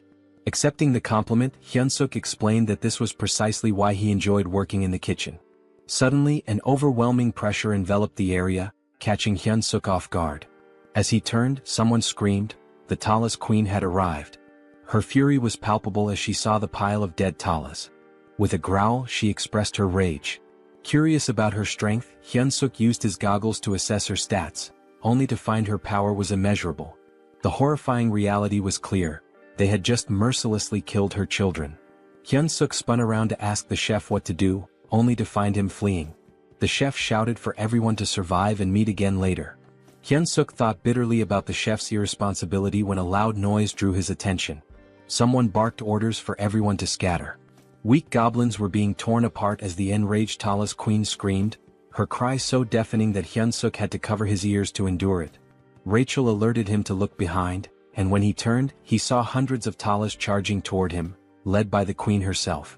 Naturally, Hyunsuk bolted as fast as he could, with goblins in the distance screaming for help. He knew that if he paused for even a moment he'd be dead. Eventually he stumbled upon a cave and hesitated, wondering if it was safe. Rachel reassured him it was empty, claiming she had scouted it earlier. Though Hyunsuk didn't fully trust her, he figured the cave was safer than the forest, where he was vulnerable on all sides. The cave was surprisingly deep. He asked Rachel if it was a natural formation, but she didn't know. She did note how spacious it was, large enough for even the Talas queen to enter. An idea began to form in Hyunsuk's mind as he spotted a gooey substance on the wall. Rachel dismissed the possibility of it being a Talas hideout, citing the chef's claim that no Talas groups were nearby. However, the sticky residue unsettled Hyunsuk. Were these spider webs? Then he saw them eggs. Realizing the cave was a Talas nest, he knew it wasn't a safe place after all. Just as he decided to leave, glowing green eyes emerged from the shadows. A fully grown Talas charged at him. Hyunsuk sprinted as fast as he could, with Rachel frantically asking if they were heading in the right direction. Hyunsuk admitted he had no idea. This was his first time in the cave too. Suddenly he stepped on something, lost his footing and slipped. Panicked, he grabbed the first object he could find and hurled it at the Talas. The creature caught the object in midair, an egg. To Hyunsuk's surprise, the Talas stopped attacking, seemingly distracted by the egg. He turned to Rachel for an explanation. Rachel theorized that the Talas might have found the egg appealing due to its round, smooth and moist texture, noting that it resembled a Talas egg. Inspired, Hyunsuk grabbed another egg and taunted the Talas, declaring he wouldn't take any more of its nonsense. The Talas panicked, confirming that his strategy was working. Taking a firm stance, Hyunsuk hurled the egg. The Talas scrambled to catch it, reacting almost desperately. Rachel observed the Talas's impressive agility and physique, likely enhanced by its monstrous nature. She questioned Hyunsuk about his next move. Hyunsuk, exasperated, asked what options he had left when there were still over 100 eggs scattered around. Despite the situation, Hyunsuk even dared to taunt the Talas when one of the eggs cracked. He mockingly told the Talas that he could probably catch better than it could. Hyunsuk ordered Rachel to fetch him another egg, but she informed him that they were down to the last one. Panic set in as Hyunsuk turned pale, realizing he had seriously messed up. The Talas let out a furious growl and lunged at them. Hyunsuk quickly ordered Rachel to cast a buff spell. The Talas queen was seething with rage, but Hyunsuk noticed that she was already drained from chasing after the eggs. He steadied himself and focused, knowing he could seize victory. As the Talas queen charged at him, Hyunsuk prepared his ultimate attack, Paradise Reincarnation Shot. Instead of retreating, he confronted the monster head-on, delivering a powerful strike that defeated the Talas. Several system notifications popped up, confirming that Hyun-suk had leveled up. Rachel rushed over to check on him, asking if he was alright. Hyun-suk admitted he wasn't, joking that he felt like he was dying right then and there. He suggested they find a safer spot. To his surprise, Rachel revealed that she could also use healing magic. Hyun-suk praised her, remarking that investing in mana points had really paid off. Rachel, however, modestly explained that her magic wasn't very potent and could mostly just stop bleeding. Hyun-suk allocated his newly earned stat points and decided to head back. At level 108, his stats now stood at Strength 56 plus 2, Agility 53 plus 2, Stamina 55 plus 2, Mana 53 plus 2 and Charisma 27. He felt a sense of accomplishment with his now balanced stats, even though he wasn't sure how to utilize them all just yet. He considered it an investment for future endeavors. Suddenly a familiar voice echoed in the cave. It was Kulkin, delighted to see Hyun-suk alive. Hyun-suk asked why Kulkin was there. Kulkin explained that he'd found the cave while fleeing and thought they were lucky to have made it out alive. But Kulkin froze when he realized it was the Tala's nest. He spotted the scattered items on the ground. Hyun-suk revealed that they were Tala's eggs, explaining that this was where the Talas laid them. Kulkin's eyes lit up upon hearing this. He excitedly mentioned that Tala's eggs were an extremely rare delicacy, reserved for high-ranking officials. Hyun-suk, irritated, yelled at Kulkin to focus since they needed to escape. Kulkin remarked that the Tala's queen was likely already in the cave and admitted that defeating her would require someone of division commander rank or higher. He resigned himself to the idea that the egg would be his final meal. Suddenly voices echoed from the entrance. The surviving goblins had arrived, along with the head chef. Kulkin acknowledged those who barely made it and offered them a taste of the precious egg. Hyun-suk silently vowed not to let this be his last meal, especially since he hadn't yet enjoyed his wife's 5-dish spread. Determined, he refused to die in such a pitiful place. Meanwhile, in Hemis's office, someone greeted the commander, commenting on his usual stiff demeanor. She inquired if he had completed his assigned mission. Reedrun reported that he had successfully captured the Holy Empire's next saintess as instructed. Impressed, Hemis praised Reedrun for infiltrating a fanatical cult in just 3 weeks. She patted his head, causing him to blush. Their moment was interrupted by a knock at the door. Annoyed, Hemis remarked on the interruption. A goblin informed her of an urgent report regarding the cooks sent to gather ingredients. Hemis dismissed it at first, assuming it was a routine issue, but the goblin clarified that the incident was severe. The Tala's queen had appeared, leaving most of the cooks, including Kulkin, dead or missing. Hemis asked about Hyun-suk, to which the goblin reported that he was also missing. Hearing this, Reedrun's expression darkened. Back in the cave, the goblins were toasting with Tala's eggs, resigned to their fate. Kulkin bid them farewell, but Hyun-suk smacked him on the head, yelling at him to snap out of it. Kulkin gave him a bewildered look as if asking, "What the hell?" Hyun-suk replied that Kulkin seemed to be under some wicked spell and claimed he used a secret weapon to wake him. With a triumphant grin, Hyun-suk pulled out a new item, the Beast Encyclopedia, Demonic Beast Edition. The encyclopedia contained detailed information on nearly all demonic beasts and required 50 hero points to acquire. He searched for information about the Talos, a spider-like demonic beast that lives in colonies and is known for its exceptionally strong legs. To defeat a Talos, one must aim for its weaker spots such as the torso and head. The bodily fluids of the Talos are extremely flammable, and its eggs contain a substance as volatile as a bomb. The caves constructed with the Talos saliva are also highly susceptible to fire, so using flame magic inside them is a dangerous gamble. Hyun-suk turned to Kulkin, asking if he could wield fire magic. Kulkin admitted he could, but only for simple attacks like shooting flames. With a resigned sigh, Kulkin advised Hyun-suk to abandon his efforts, warning that the Talos carapace was too tough for his flames to penetrate. Hyun-suk dismissed his concerns, stating that he had no intention of burning the Talos directly. Gathering the group, he unveiled his plan. He emphasized that they needed to survive so they could continue enjoying delicacies like the Talos eggs. The goblins, however, thought his plan was futile. Hyun-suk cleverly tempted them by promising an unlimited feast of premium demonic beast meat as a celebration if they made it out alive.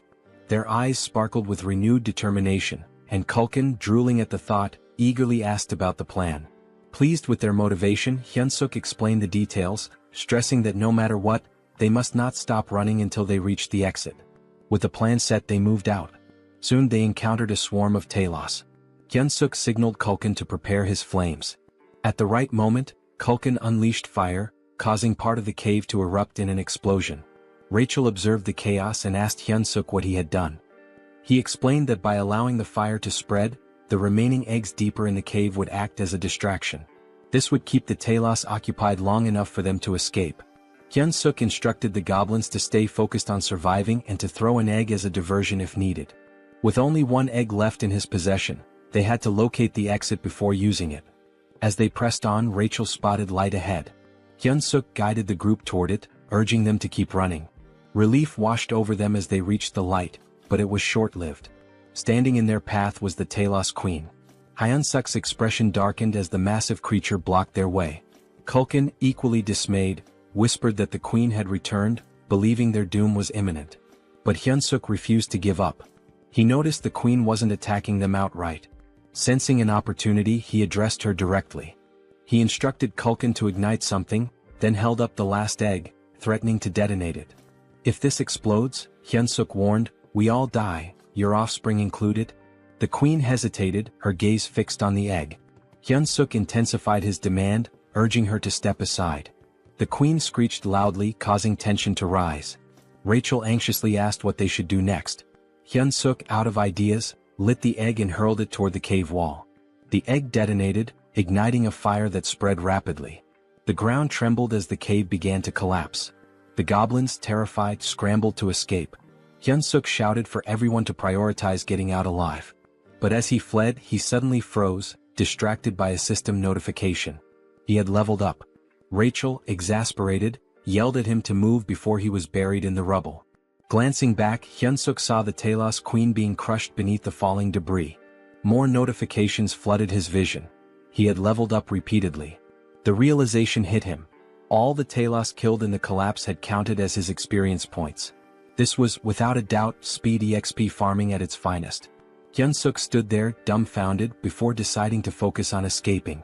He called out to Rachel for a buff, which she promptly provided. Emerging from the chaos, they faced one final challenge. The Queen Talos was still in their way. Kulkin, desperate to create a diversion, pulled out an egg and shouted, "This is for you, Queen." He offered the Queen an egg in exchange for a way out. Hyunsuk recognized it as an opportunity. Determined to survive, he sprinted with all his might. The Queen spat a green fluid resembling spider silk, and Hyunsuk began to wonder if this was truly the end for him. Suddenly, red hands grabbed hold of a large trunk. A familiar voice asked if he was all right. Hyunsuk realized he was being dragged. To his astonishment, it was Reed Run. Reed Run was visibly pleased to find Hyunsuk alive, just as he had anticipated. He confidently declared he would handle the situation. Reed Run wielded the massive trunk and struck the Talos Queen with a devastating blow. The Queen emitted a deafening screech as Reed Run assumed a combat stance. Hyunsuk couldn't hold back his admiration and exclaimed how incredible Reed Run was. He couldn't believe what he was witnessing. Later, at the Demon King's Black Castle, they discovered grim news. Out of the 105 goblin packs in the Demon King's army, only 6 had survived. 99 were either dead or missing, including Kulkin. In Bobo's room, the enormous beast whimpered and clung to Hyunsuk, straddling him like a child. Hyunsuk consoled the emotional Bobo, teasingly saying he had returned from the dead just to see him. Rachel commented on how fortunate they were to have survived, crediting the cow-headed figure. Meanwhile, Bobo kept licking Hyunsuk's face affectionately. Hyunsuk replied to Rachel, saying they should cherish their moments of peace, as the looming finals could very well get them killed. Rachel asked for clarification. Hyunsuk explained that finals were approaching fast. Rachel observed that Hyunsuk had matured significantly, and she wasn't wrong. Thanks to the collapsed cave, Hyunsuk had gained a staggering 75 levels in one fell swoop. His current level stood at 200, but Rachel remarked that it still felt inadequate. Hyunsuk shared her sentiment, especially when faced with an opponent boasting over 6,000 battle power. Rachel tested him with a question. Would attaining 6,000 battle power make him as strong as an orc? Hyunsuk replied that it wasn't solely about power level. Rachel confirmed his answer, explaining that such strength also relies on magic. She urged him to master magic if he hoped to confront such adversaries. Hyunsuk admitted it wasn't as simple as it sounded. Rachel reminded him of a moment when he had inadvertently used magic in the past. Hyunsuk, puzzled, was unaware of having done so. Rachel confessed that it was far too basic to be called magic. Hyun-suk finally understood. The surge of power he had felt back then was indeed magic. Their conversation was abruptly interrupted when the door swung open. Both were caught off guard as Reed-run entered. Hyun-suk asked why someone like Reed-run would visit such a modest room. Reed-run informed him that he was there to summon him to meet the great commander at Hemis's office. When Hemis saw Reed-run, she inquired about his unusual presence. Reed-run explained that he had a personal matter to discuss. He requested permission to teach Hyun-suk the art of battle. Hyun-suk was shocked. Hemis asked for the reasoning behind this. Reed-run explained that Ork Harkin, a platoon leader, had been exhibiting extraordinary potential and seemed suited for the position of deputy battalion commander. If things continued this way, Hyun-suk was certain to lose. Reed-run expressed his belief in Hyun-suk's immense potential and his desire to witness what Hyun-suk could achieve in the future. Hyun-suk was dumbfounded, certain the commander would reject the proposal. To his surprise, Hemis approved. Reed-run expressed his gratitude and Hemis dismissed them, stating she had work to attend to. Before they left, she noted how much stronger Hyun-suk had grown since their last meeting. While she admired his rapid development, it also irritated her as it posed a threat to Kirkin. She resolved to grant Kirkin something to even the odds. Reed-run led Hyun-suk to his personal training ground, a vast space that amazed Hyun-suk. He reflected on how much respect Hemis had for Reed-run. Reed-run, observing in silence, noticed Hyun-suk's body was brimming with mana, yet he couldn't utilize any of it. He realized Hyun-suk's rapid growth left little time for mastering the basics. With the battle only 4 days away, there wasn't enough time. Reed-run concluded there was only one solution. He clenched his fist and declared that pain was an integral part of growth. Advising Hyun-suk to stay alert, he delivered a punch directly to his face.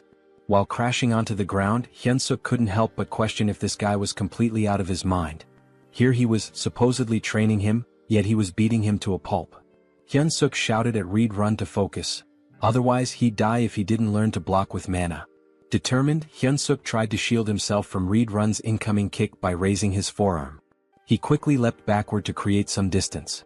Gathering his strength, Hyun-suk launched a counterkick. Reed-run found it peculiar. Although Hyun-suk's physical strength was nothing remarkable, his reaction speed and perceptiveness rivaled those of a seasoned knight. Reed-run recognized that Hyun-suk's fighting spirit was extraordinary. It became clear to Reed-run that it wasn't by sheer luck that he couldn't dodge Hyun-suk's kick. Hyun-suk's combat instincts were refined to an astonishing degree. Deciding to trust Hyun-suk's innate sense of battle, Reed-run planned his next move.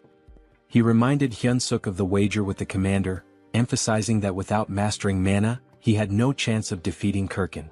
With a cold resolve, he added that it was better to die here than suffer defeat in front of everyone. Then with a powerful punch, Reed-run hurled Hyun-suk into the air. Hyun-suk realized in that moment that Reed-run wasn't bluffing. Another hit like that might actually kill him. His mind wandered to his unfulfilled dream of getting married and having adorable children. But Reed-run wasn't giving him time to reminisce. He was already pursuing Hyun-suk mid-air, leaving Hyun-suk with only two choices: die or block the attack. Praying to God, Hyun-suk clenched his fist and prepared to retaliate.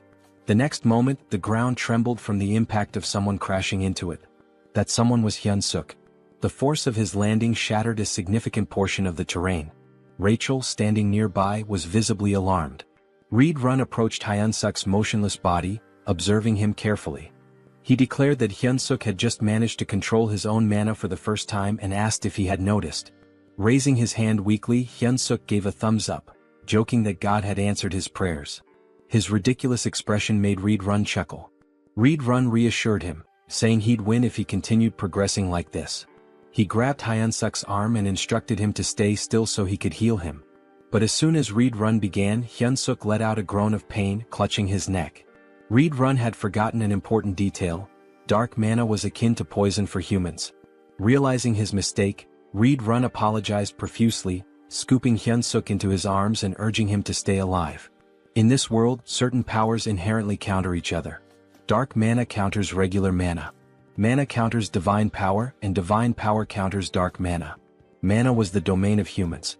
Dark mana belonged to demons, while divine power was reserved for the devout followers of God.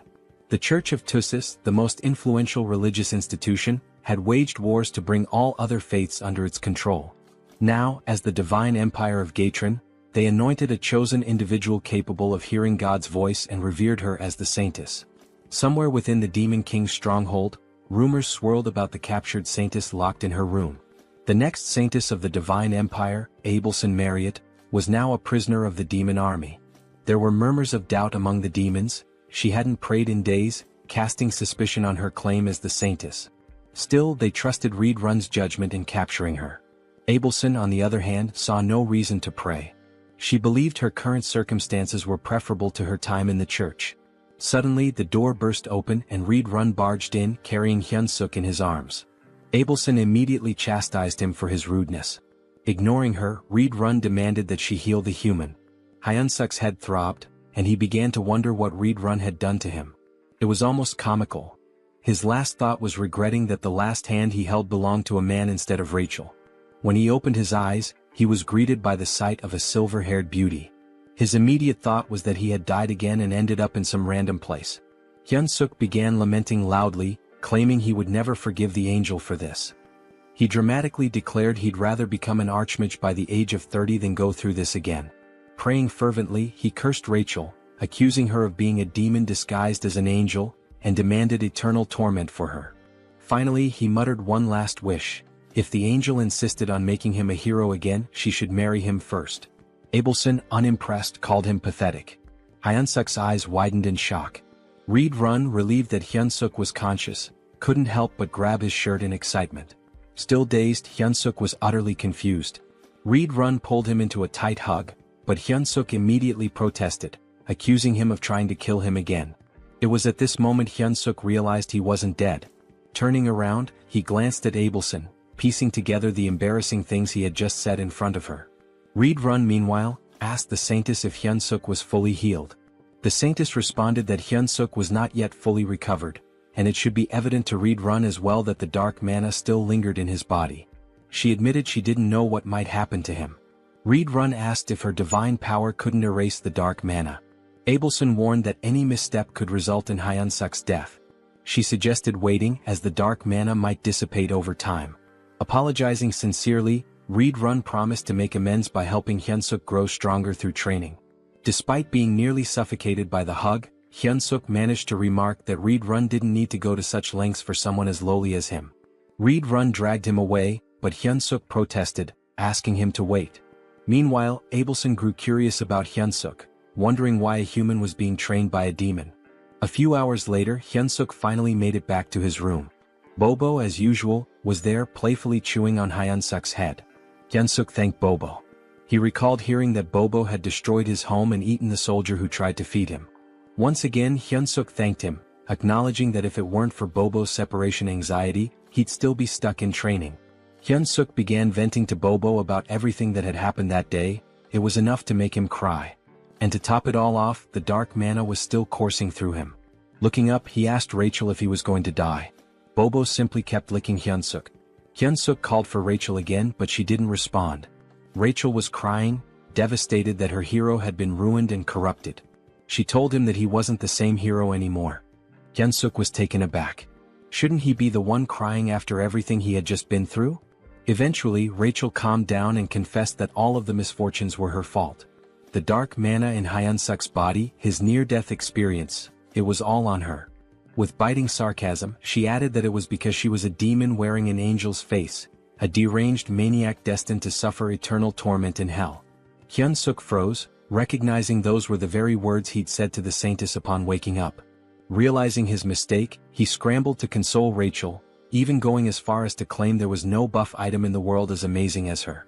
Rachel, however, was unmoved and told him to shut up, saying he didn't mean any of it. Now all Hyun-suk could do was wait, racking his brain for a way to make amends. 3 days later, Hyun-suk felt like he was going crazy. Collapsed on the ground, he cried from the grueling training Reed Run had put him through. Abelson, who was present to heal him, tended to his injuries as usual. Hyun-suk praised her beauty as he always did. Abelson, disgusted by his behavior, couldn't believe this so-called hero. Yet she healed him anyway. Hyun-suk shyly scratched his head and asked Abelson for a favor before his battle the next day. He wanted her to pray for his survival and if possible to come watch him fight. The request caught Abelson off guard. The day of the battle finally arrived. a match that would decide Hyunsuk's fate. The crowd buzzed with speculation. Why would anyone challenge the commander, let alone a mere human? Of course, Hemis and Reed Run were in attendance. Hemis, enjoying the atmosphere, asked Reed Run who he thought would win. Reed Run confidently replied that Hyunsuk would emerge victorious. He had worked tirelessly and his talent was extraordinary. Intrigued, Hemis leaned closer and proposed a bet. If Hyunsuk won, Reed Run could continue training him. Reed Run found the wager unusual and asked what would happen if Hyunsuk lost. With a sly grin, Hemis revealed the catch. Reed Run would have to kill Hyunsuk with his own hands. It was the responsibility he would bear for his bold words. An uneasy feeling settled over Reed Run, but he had no choice but to agree. As she looked at Hyunsuk, Hemis remarked how exhilarating it had been since she felt this much excitement. The announcer began introducing the fighters. Hyunsuk stood ready, his mind clear and his body in peak condition. He wasn't nervous. When his name was announced, he stepped forward with confidence. Hyunsuk reflected on how much he'd grown. His stats had improved significantly, he'd gained a new skill and trait. The intense training had paid off. Reed Run's unique combat style, composed of 10 distinct forms, was now a part of Hyunsuk's arsenal. Though his proficiency with it was only at 8%, he believed it would suffice. Our boy was determined to win this fight and hoped that, after the battle, he could go on a date with the silver-haired saintess. But his thoughts were quickly interrupted when Rachel shouted, demanding to know what he was thinking. On the other side, his opponent was introduced. This beast, named Kurkin, was here to punish Hyunsuk for his arrogance. Both Hyunsuk and Rachel immediately noticed that something was different about Kurkin. He didn't look the same as when they had seen him before. Reed Run was also caught off guard as soon as Kurkin appeared. Hemis wasted no time in reminding Reed Run that there was no backing out of their bet now. Kurkin let out a roar so loud it sent shockwaves through the area. His combat level now stood at 10,573, which Hyunsuk confirmed with his goggles. Hyunsuk couldn't believe it. Kurkin had surpassed 10,000 in just a few days. Rachel too was in disbelief. She suspected that Kurkin must have done something underhanded to increase his strength so rapidly.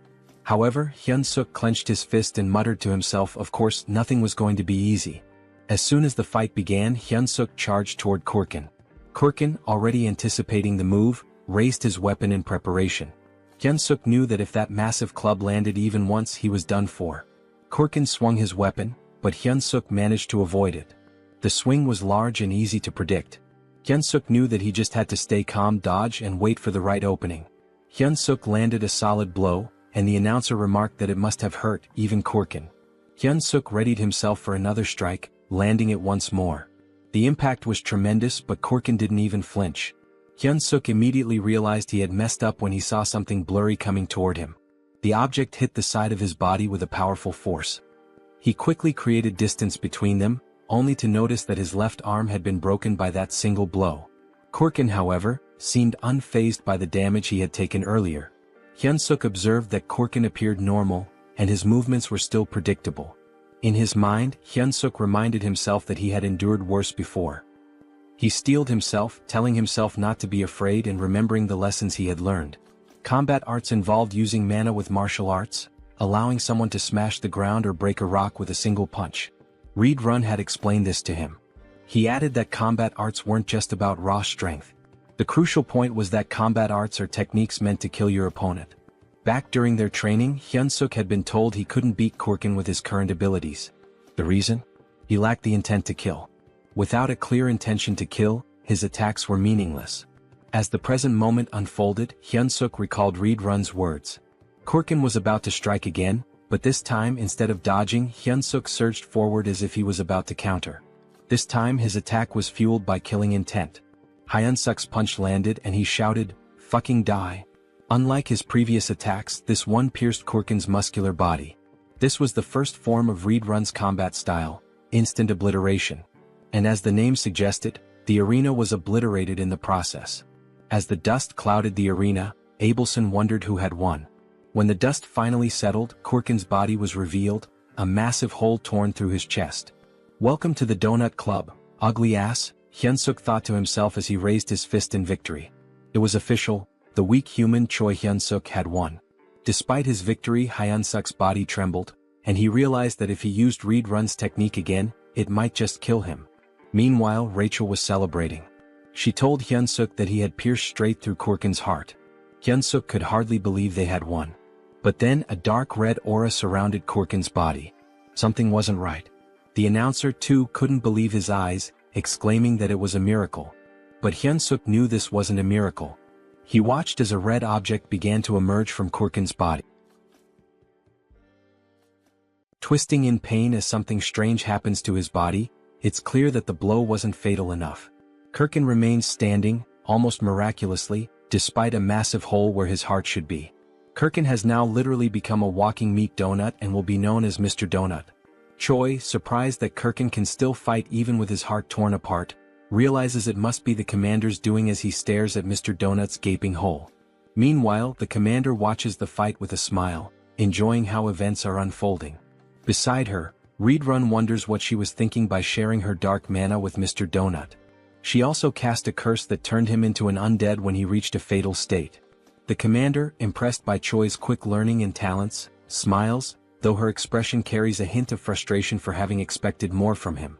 Back on the battlefield, Choi wonders if Donut is still alive as he looks at the heartless monster still standing. Rachel clarifies that he isn't, it's actually a curse causing this effect. However, she notes that the curse won't last long. Suddenly, Donut charges at the hero, preparing a strike with a murderous gaze. Choi laughs, joking that this move is already well known and easy to dodge. Famous last words. In the blink of an eye, he is struck. Donut's fist is already at his neck, and apparently the blow wasn't as avoidable as Choi had thought. Mr. Donut, holding the hero's neck in one hand, strikes multiple times with the other, only stopping when Choi, in a desperate response, grabs the monster's arm with both his arms and legs, causing a surge of energy. This prompts Donut to throw him away, sending Choi crashing into a wall. As Choi reflects on the gentle meeting between his body and the wall, he recalls the near-death sensation he experienced, comparing then to now. It seems like all the bones in his body are broken. With no time to dwell on his misery, he notices someone willing him to stand and continue. Choi then realizes Abelson's presence, gesturing encouragement, telling him he can win. The hero hesitates to believe her, but the doubt doesn't last long. He rises, realizing the fight isn't over until it's truly over. His newfound courage stems from one thing: the fear of embarrassing himself in front of a girl. That's how we do to overcome death. Even with all his bones seemingly broken, he channels mana that acts as an armor for his body. A blue aura covers him. Choi then decides to counterattack. As he moves toward Mr. Donut, the system updates displaying 2 consecutive changes. His mana control advances from F to E and then from E to D. Charging a powerful energy-infused attack, the hero shouts an invitation to Abelson for a date. Screaming while smashing a goblin's thinking box seems like the perfect time to ask a girl for a hangout. The attack drives Donut's head into the ground, but it isn't enough to neutralize him, but it was almost. Realizing his attack was highly effective, Choi continues his assault, repeatedly striking Donut's meat coconut. The audience watches in stunned silence, unable to process what's happening in the arena. Meanwhile, in the room where Reedrun and the commander are watching, she asks Reedrun if was he the one who taught the hero all those moves. Reedrun denies it. He also added, emphasizing that he's never seen anything like this in his life. Turning the attention back on the battlefield, now nearing its conclusion, Choi's thoughts are focused on his possible date. Things like 1 night, 2 days, dinner and hotel, clearly more important things to think in a situation like this. However, he knows he must remain cautious while collapses in exhaustion. As a result, the commander tells Reedrun to be careful. Choi is a monster. She reflects that having a hero serve the demon army will be fun, even though Choi's face reminds her of someone she isn't fond of. Sometime later, the hero wakes up startled in his cabin, bandaged, and in the company of Dog and Rachel standing nearby. Before he can ask where he is, Rachel informs him he's obviously in his cabin. Choi, concerned about the outcome of the fight and his experience, is quickly reassured that he won and that Abelson tended to his injuries. Eager to check the system, he looks at his stats.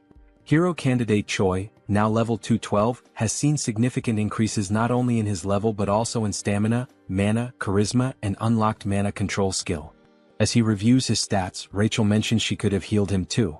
Choi ignores the comment, focusing solely on the absurd number of levels he gained.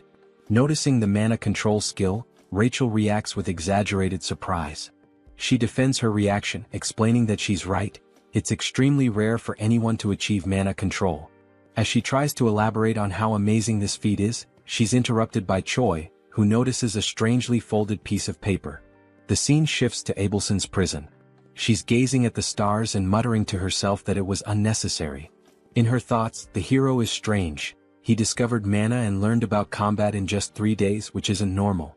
This hero certainly has unknown potential. Unfortunately, his personality is inversely proportional to his abilities. Abelson wonders if her prayers were answered or if Choi is simply pure talent. In the end, it doesn't matter. To her, he's the hope she needs. She then knocks on a door, seeking a favor, and Reedrun at the other side answers, offering his help. When Reedrun asks what she needs, she says she wants to take a walk.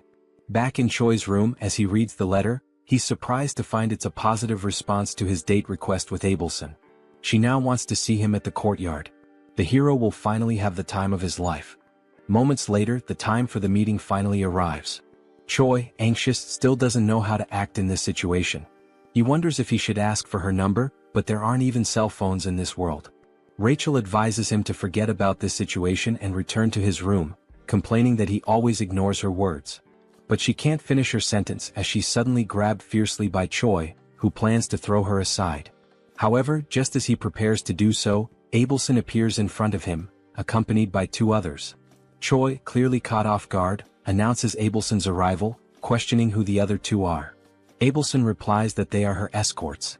After all, she couldn't wander alone in her current condition. Choi, with sadness, quickly remembers that she's confined as a hostage of the Demon King's army. Breaking the tension, Abelson expresses her desire to start with a walk. Choi agrees, and as they walk, he thinks about how stressful it is to be under the watchful eyes of Abelson's escorts. They're eliminating any chance of intimacy between the 2, leaving him unsure of how to start a conversation. Abelson, on the other hand, knows exactly what to say. Without hesitation, she fires her question.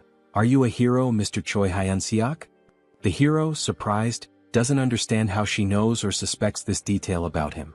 Abelson explains that only heroes and demons have black hair in this world. Shaken by this revelation, Choi is also asked if he has any questions of his own. She encourages him to feel free to ask. Nervous but grateful, Choi timidly starts his first question. But before he can say anything coherent, they are interrupted by Reedrun. Choi is startled as he watches Reedrun approach in a hurry, frustration evident in his eyes. Reedrun delivers the message that the commander wishes to see him, exclaiming that the hero must follow. Choi panics. His meeting with Abelson ends before it even begins. Abelson also shows frustration with the situation, but it's clear their reasons differ. Observing everything, Abelson begins to wonder if Choi is truly someone trustworthy. The scene shifts to Hemi's chamber, where she explains she's been observing Choi's battle. She comments on his ability to consistently escape death with tenacity and then asks if he remembers what was offered to him. Choi cautiously confirms that he remembers she promised to protect him if he participated in a battle with an opponent of her choosing. She asks him to recall more details of the agreement. The hero recounts that he would become an executive under the commander. Hemis admits that this last part wasn't entirely intentional. She didn't think Choi would last long in his adventures. However, as events unfolded, the commander's perspective changed. Turning to Reedrun, Hemis reminds him that she mentioned Choi was a talent, a good candidate for a leadership role in the Demon King's army. She concludes that Choi is too talented to remain a mere platoon leader. Referencing significant losses among the Cook's company, the commander highlights the shortage of meat supplies, fearing they might have to resort to cannibalism. Choi, confused, understands the statement but not why he needs to hear it. Hemis then declares that he will lead the Cook's squad. Choi is now free to take any initiative needed to restore order to the kitchen. Hemis ends by asking if he will be able to accomplish this task. Hesitant, Choi responds that he will do his best. The scene changes again. Now alone with Rachel, Choi is sarcastically asked how it feels to be a Demon King squad leader despite being a hero on paper. Choi, matching her tone, declares he's so happy he could die. As he heads to his new workplace, the hero tells Rachel he notices her lingering bitterness. Rachel just grunts. Adopting a new attitude, Choi arrives at his destination and begins his duties by confronting a suspicious creature in the kitchen. The creature, one of the servants, mocks him by referring to Choi as a slave. Determined to assert his new position, Choi shouts at the servant as he approaches him. The servant looks confused and suddenly Choi strikes him with a blow to the chin, knocking him out while declaring himself the new commander. Choi then shouts for everyone to gather in the kitchen. Surveying the crowd, The hero notes the strongest one has a power level of 3,500. Still, the group is too small, prompting him to wonder where the others are. Initially numbering 300, now there are only 20. Choi realizes the gravity of the situation, knowing the difficulty of his task and the consequences of failure. Addressing his squad, he asks who knows him. Gradually, some start naming him, the barbecue master, while another dares to call him a delicious human. In a flash, that individual is kicked, becoming a wall decoration. Choi then solemnly reinforces that he is the commander. Next, he orders everyone to address him as the rightful commander of the cook squad. Choi asks why the number of cooks has dwindled. One responds that the others went hunting without permission and were killed by demon beasts. Understanding the situation, Choi asks who the best cook currently is. Someone names Galtram, who is immediately promoted to vice commander without objections. With everyone dismissed, the hero wonders how he'll gather 200 people for the squad. However, he quickly comes up with an idea. The next day, the fairy, the dog, and the hero set out to recruit cooks with a plan in mind. Searching high and low, Choi reflects on how some are easily replaceable while others are irreplaceable. Then he finds someone. With a kick as his greeting, Choi invites the individual to become a chef.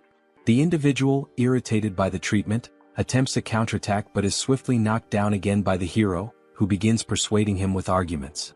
Informing him that he'll be the first of the day, Choi promises him a high-ranking position if he accepts. As a senior, he won't be bothered by many, on the contrary, he'll do the bothering. The future senior begins to waver, especially after learning that his first mission will be to recruit 5 juniors. Thus, it becomes clear what Plan A is, a pyramid scheme. Meanwhile, somewhere else, someone is feasting on a large and succulent steak. His name is Doris, and he is a commander of the 3rd Battalion in the Demon King's army. As he eats, he mentions that the place is more peaceful than usual and that this elegant meal is proof of that peace. Suddenly, a goblin bursts through the door to alert Doris that they have a problem. Doris, wiping his mouth calmly, asks what it is and whether the goblin could be more elegant next time. The goblin, still catching his breath, reports that most of the battalion members have left. Doris questions whether they abandoned their posts since they have no other duty but to serve him. Terrified, the goblin clarifies that this is not the case. They have been summoned to join the army's cooking division. Still chewing on his steak, Doris mentions that the new head of the kitchen is a human whom Commander Hemis loves. He then advises them to be more careful next time. The goblin shouts, saying that this is not a situation he should let slide so easily. He adds that they have already taken 200 of his soldiers to serve as cooks. This leaves Doris stunned, as he cannot believe that his entire battalion abandoned him so quickly. Now outside, the soldiers summoned by Choi Hyun-seok are gathering. Rachel tells Choi that more than 200 people have already assembled. Choi, resting his hand on his chin, smugly declares that this is thanks to his intelligence. He then adds that they have enough culinary soldiers and that he will finish recruiting soon, but a sudden noise catches his attention, prompting him to look. The noise was caused by the goblin, who was perched on Doris's shoulder, pointing at the soldiers who had left the battalion.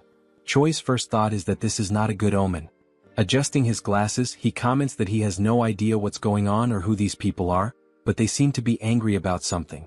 After putting on his glasses, the device itself issues a warning, stating that it cannot measure power levels exceeding 50,000. This surprises Choi. The glasses also warn that if used beyond their designated limit, they might malfunction. Choi mutters that he should end this quickly and run away before getting into more trouble. Doris shouts, asking whether Choi Hyun-seok, the human who takes care of Bobo, is present. As Choi turns to flee without leaving a trace, Bobo suddenly appears and barks affectionately at Doris, leaving Choi with no escape. Choi halts his retreat, gathers his courage and introduces himself to the commander, asking what brings him there. Doris introduces himself as the commander of the separated 3rd Battalion. Then, slightly irritated, Doris demands to know who the hell Choi thinks he is to question what a commander is doing there. He points at the former battalion members and asks Choi whether he truly believes there is no reason for him to be there. This catches Choi off guard and makes him nervous, as even he had not realized that those scoundrels had brought along all their fellow unit members. Doris then invites Choi to have a conversation in his office. With no other options, Choi agrees. He has a sinking feeling that things have been going too smoothly to be true. Now in Doris's office, the commander asks whether this was really not intentional. Choi insists that he would never do such a thing. He explains that he simply selected the bravest soldiers, and it just so happened that they were all from the 3rd Battalion. Doris is surprised and thinks that the army's commander must favor this human. Deciding it is best to end the matter peacefully, he lets it go. After that, Doris changes his expression to a more amicable one and states that since things have unfolded this way, there is nothing more to be done. Choi should simply take the soldiers he selected and use them as he pleases. Hearing this excites Hyun-seok, who asks if it is really true, thinking that he has a good feeling about this. However, just after this moment of euphoria, Doris mentions that there is a condition. Choi immediately starts feeling uneasy again.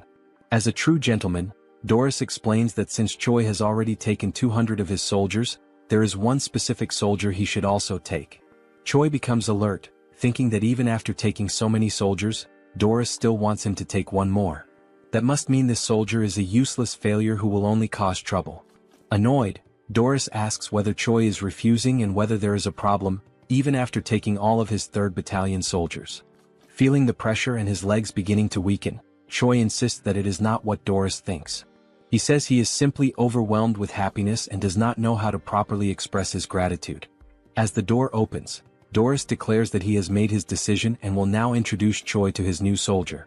Then a massive hand appears, and Doris announces that the name of the new soldier is Yuzaru, adding that he is a lovable hybrid born from an ogre and an orc. Yuzaru introduces himself, speaking in the 3rd person. Yuzaru has arrived, Commander. Since Choi was still using his glasses, he realizes that Yuzaru's combat power also cannot be measured. While Choi remains paralyzed at the thought of having someone so strong as a soldier, Doris comments that Yuzaru's flaw is that he is incredibly stupid, but he is strong. He then tells Choi to make good use of him. As Yuzaru tries to enter the room, he bumps his head on the doorframe and loudly states it, making Choi wonder just how stupid he really is. Back at the recruitment site, Choi announces that he will reintroduce himself to all members. He states that his name is Choi Hyun-seok, the tamer of Bobo and the new head chef of the army. One of the soldiers comments that this is the first time he has seen Bobo. Choi, holding a bone, remarks that Bobo is a good boy. Bobo's eyes light up, and he even drools at the sight of the bone. Then, turning to the members, Choi declares that from now on, he will be organizing the unit. He puts up a list for everyone to see and explains that it is a new list, prepared by him, in which everyone must check their names and organize themselves accordingly. Rachel, surprised that he actually prepared a list, asks what criteria he used. Choi tells her that he believes everyone has the same level of intelligence, so he organized them based on combat power. He further explains that he assigned the weaker soldiers with more kitchen experience to kitchen duties. Then he asks Rachel if that was not a genius idea. After a while, one of the soldiers calls for him, stating that everything is ready and everyone has been organized. Delighted, Choi says he will check. With everyone divided into 2 large groups, Choi announces that the squad on the right is the culinary unit, while the one on the left is the combat unit. Using his experience, he acknowledges that some people might be unhappy with their assigned roles and invites anyone dissatisfied to step forward. A soldier raises his green hand, confirming that there is a problem. The goblin with a parted hairstyle, one of the weakest in the battalion, is the one who raised his hand. He states that he also wants to hunt and eat fresh meat right away. Choi gives a strange smile, admitting that this is a headache. He then calls for the goblin to come closer. The goblin cautiously approaches, contemplating what might happen. Once he is close enough, Choi suddenly kicks the poor goblin in the balls, making him scream in pain, his eyes bulging. Then Choi announces that this was his entrance exam. The poor goblin, now realizing that he will never be able to have children again, is left in agony. Without remorse, Choi declares that since he failed to withstand the kick, he has failed the test. Only then does the hero system finally appear, displaying a notification that thanks to his excellent leadership and command skills, Choi successfully organized and stabilized the unit. The system grants him the hidden skill of charisma level up, as well as an upgrade to his leadership skill level. Looking at the squad members, Choi asks if there are any other candidates with complaints. After a moment of silence, Choi clenches his fist, preparing to give a speech. Then he shouts for everyone to hear that everything is confirmed. He gives the order for the combat unit to grab their weapons because it is time to hunt. Now, in the great forest north of the Black Fortress, Choi gathers with all the members of the combat unit. Choi remarks to Rachel that, especially today, the forest seems calmer, with no sign of a single beast around. She replies that it might be due to the presence of Bobo and Yuzaru. Since they are so strong, they could be scaring the monsters away. Agreeing with her, Choi acknowledges that it is a plausible theory. Then we see Bobo and Yuzaru looking cuter than ever before. Choi grumbles, saying that those two are his best soldiers, and he simply cannot leave them behind. Rachel then suggests that they use bait to lure the monsters. Choi questions her idea, saying that if they had extra meat to use as bait, he wouldn't need to go hunting in the first place. Rachel smiles and tells him that he misunderstood. She's not talking about sophisticated bait. Pointing at all the squad members, she explains that they will serve as biological bait to attract all the demonic beasts. Choi loses his sparkle, then looks up and asks God what he did in his past life to deserve this. Then he crosses his arms and, with conviction, Choi orders the numbers 14, 3, 1, 43, and 7 from the list to step forward. Rachel, not understanding the significance of those numbers, asks him about it.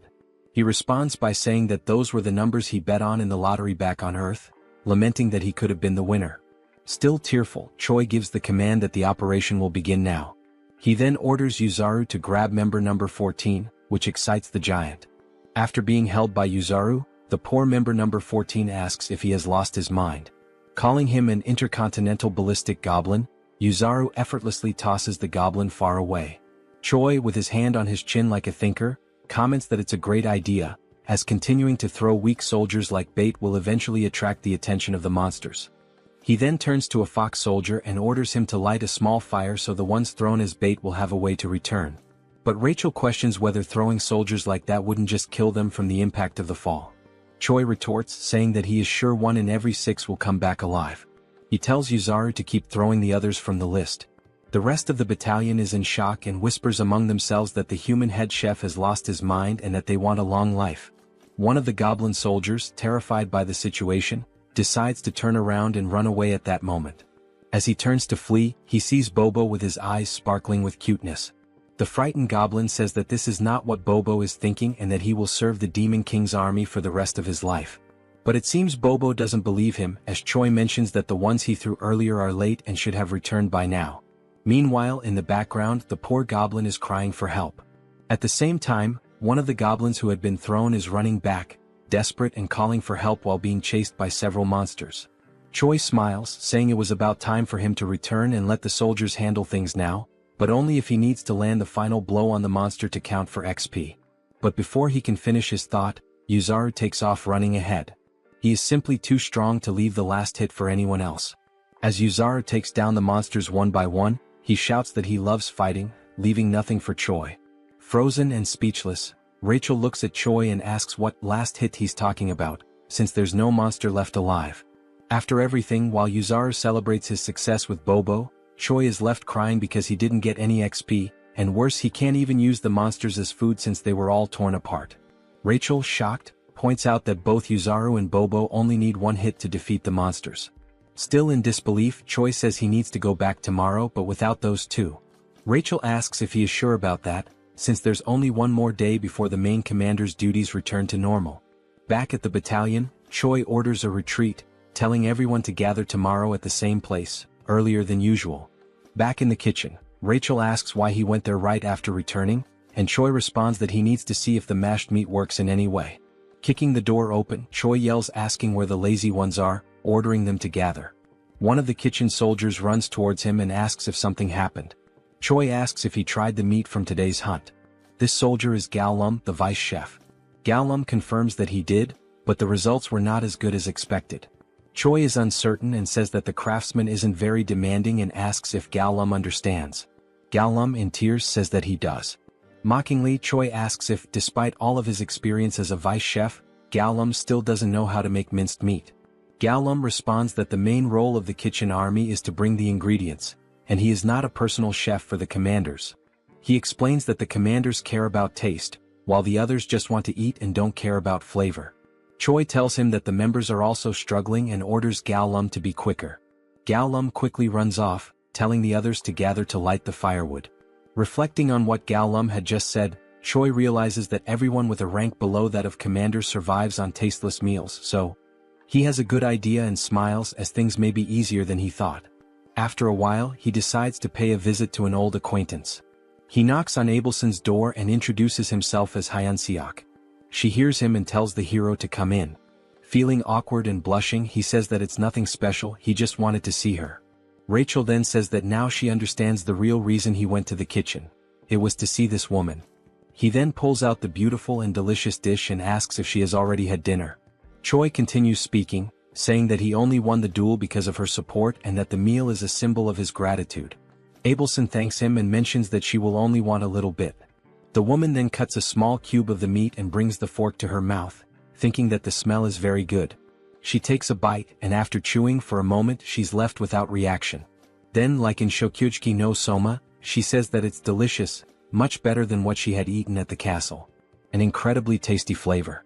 After a few minutes, Choi, pleased, says that it looks like she liked the food since she finished the entire plate. Still shy, he takes the plate and says that now that she's eaten he can leave. Just as he's about to leave, she calls him by his name. Then Abelson asks what Choi's plans are when he leaves this place in the future.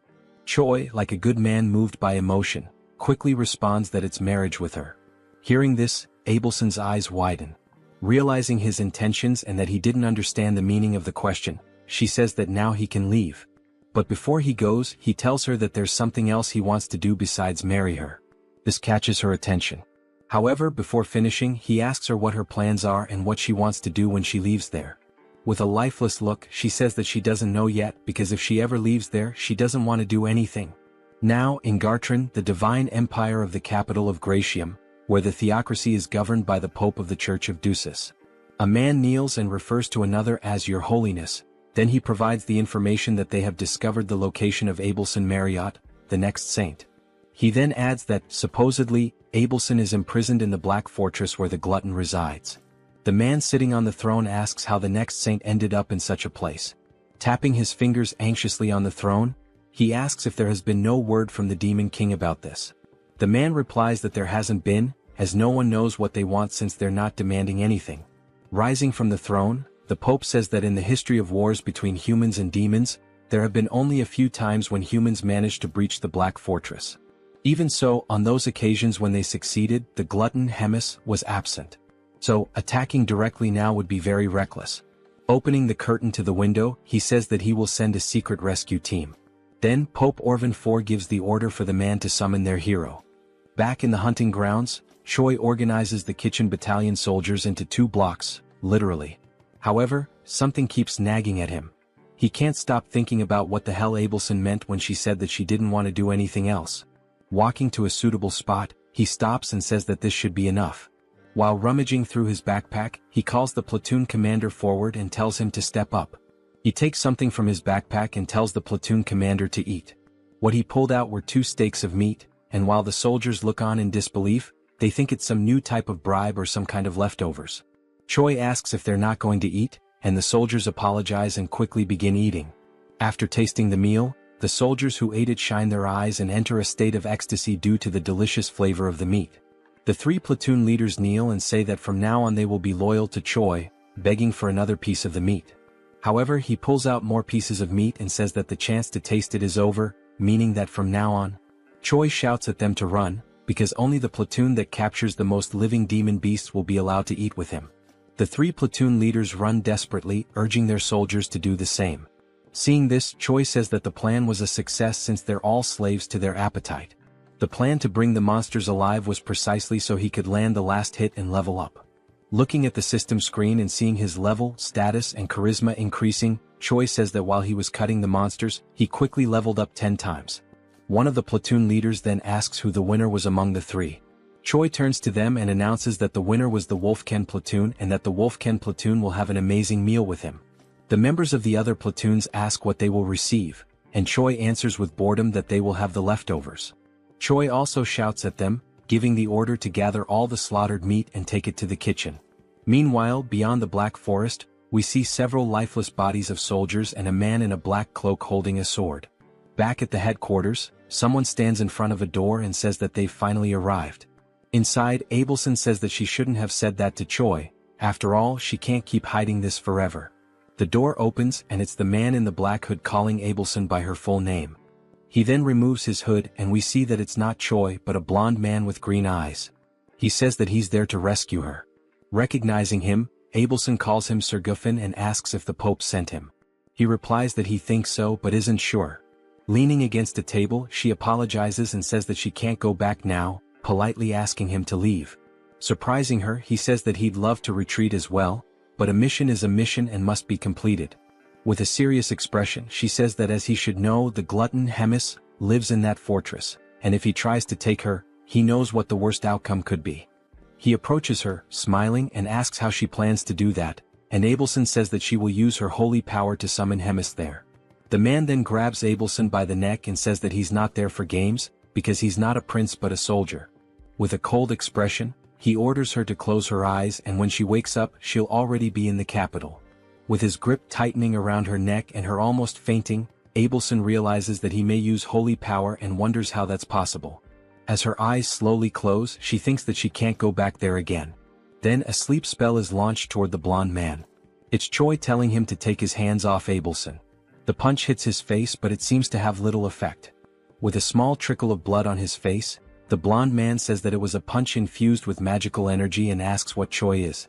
He adds that Choi's movements are very impressive for the magic he possesses. Irritated, Choi throws another punch and asks what the hell the blonde is talking about, ordering him to get away from Abelson immediately. The man retaliated with a kick and said it wasn't part of the mission, but it's always good to have something useful, so Choi would go with him as well. The kick was so strong to Choi's stomach that he couldn't stay on his feet. While Choi and Abelson were on the ground, the blonde man said that trivial worms always irritated him. Watching all of this from afar, Rachel saw that the man had defeated the other man with a single blow, so she was unsure whether she should call Bobo for help. Then Rachel felt a frightening presence approaching the area. Inside the room, the man looked at a teleportation scroll and said that there was nothing he could do, but to bring another person with him, he needed to alter a few terms. Then someone arrived behind this man. The person asked the blonde if something wasn't going well. Was Hemis? Smiling, she asked if the man needed help. The man quickly turned around and was shocked to see Hemis in front of him. He wondered how this was possible since he had blocked the saint's powers. Hemis asked if the man could start calling her gourmet from now on. The blonde, trembling with fear, thought that he couldn't feel any magical energy coming from Hemis, and maybe this was due to the difference in their levels. Placing the contract in his mouth, the man thought that maybe the story about Hemis, the glutton devouring thousands of soldiers in a single day, could be true. Hemis emanated her power with a pink aura and said that now she would see how skilled her blonde guest was. The pressure from her magical energy was so immense that the blonde man became paralyzed. He could only think about not panicking because only then could he dodge her attacks, and when the opportunity arose, he would take the saint quickly. Then, the blonde man felt a strange dizziness and realized it was due to the punch he had received from Choi, and the dizziness effect came late. While he was distracted, Hemis launched an attack that apparently struck and ripped off the blonde man's arm. The glutton said she liked him and asked if he could entertain her a little more. The blonde man thought that, with the state of his body, it was better for him to leave on his own. Then, the blonde man declared the mission a failure, activated the teleportation power, a golden explosion occurred, and he disappeared from there. Hemis was surprised that the man fled even after she had asked him for a favor. Then, with a devilish expression, she said that it was fine because the truly fun things were about to begin now. Then, a brief description of Hemis is shown. The glutton is an ancient monster and an ageless witch. All of these were insults to Hemis, the commander of the Third Corps of the Demon King's army. Through the endless flow of time, countless demons were born and appeared. However, the Demon King and Hemis, these two remained unshaken like enormous mountains. Yet, the infinite passage of time has numbed many things, and this is too cruel for any sentient being to bear. A few days later, Choi is training and is struck in the same spot with an attack. Lying on the ground and crying, he was training with Reedrun, who tells Choi that his attacks and how he uses magic are still too direct. Reedrun says that he doesn't need to be so rigid about it and can be more flexible. Still crying, Choi says he will keep that in mind next time. In an ironic tone, Reedrun says that there's one more thing to mention. No matter how strong Choi feels or considers himself to be, there will always be someone stronger.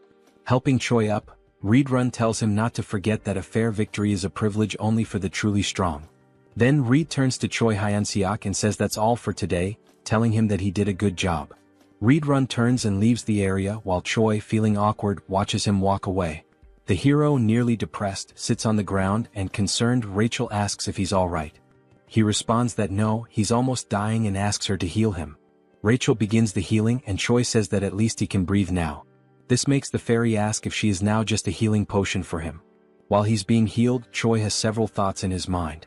He remembers Abelson telling him to get stronger because only his belief in his own strength would protect him. Then he tells Rachel that Abelson said he needed to be stronger. Rachel gets angry because he's already talking about that woman again, and because of her, he almost lost his life. She doesn't know if she's a saint or a witch. Choi tells her that she could suffer divine punishment for saying such things. While still using the healing, Rachel remembers that the assassin used sacred power, so she questions why, if she is really a saint, he attacked her. Choi, thinking, says that she's right because the next saint should be a valuable existence, and that's not what happened. Choi becomes frustrated thinking about it and says that, in any case, he's done thinking about it. Then Rachel asks why he's so fond of her. Choi ignores her and says she's just jealous. Rachel yells that he's a woman-crazed moth and asks if he really wants to die. Shortly afterward, there was Choi, head down and sad, while Rachel and Bobo looked at him. Choi says that it's over for him and asks to be reborn as a rich family's cat in his next life, leaving their eyes confused by the situation. Rachel asks if Bobo is concerned and if he would accept someone like that as his master. Bobo still doesn't understand, so Rachel says she will tell him what happened. 30 minutes ago in Hemis's office. Hemis calls Choi Hyun-seok and tells him that she has a big dilemma. She quickly says she's been bored for a long time, which surprises both Rachel and Choi with this sudden revelation. Sitting on her throne, Hemis says that because of this she should see something fun, and Choi just agrees. Hemis then says that he will have 1 month to train and defeat the battalion commander, which leaves him incredulous and nervous, asking if she really said that. With her aura emanating from her claws, she asks if something is wrong or if he can't do it. She asks if he wants her help, like she did with Mr. Donut in their fight against him.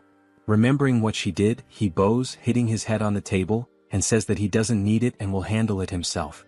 Rachel then finishes recalling the events and Choi cries in the background.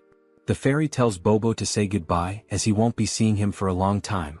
And now, I believe Bobo understands the situation.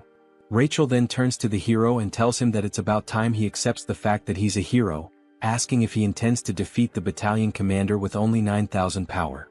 Choi says he's already crying because of it and asks if Rachel wants him to die right now. While he laments, Rachel remembers that indeed Choi became strong quickly, but it's not enough because the battalion commander is on another level. Hyun-seok remembers that the average battalion commander has a combat power of over 40,000 and he laments because there's no way to reach that number in such a short time. He looks at Bobo and thinks it would be wonderful if Bobo could replace him and fight in his place, as Bobo could fight on equal terms or even win against the battalion commander. While Bobo consoles him, Rachel says that the fight should be a duel and Choi confirms that. Only then does Choi have an idea, remembering what Hemis actually said. He then asks Rachel what Hemis had said, and Rachel replies that he has 1 month to defeat the battalion commander. He gets excited again because he realizes that at no point did Hemis mention a duel or a main fight. Rachel is left speechless, her eyes wide open. Choi then comes up with a plan because, no matter how he does it, he just needs to do it. The idea is to use anything to defeat the battalion commander, whether alone or not. Rachel asks if he's sure he should interpret it as he wishes. Biting his fingers nervously, Choi says that the only way is to lure the battalion commander out and set up an ambush with Bobo. Upon hearing this, Rachel asks what he is, as she doesn't know whether to consider him very intelligent or just a coward.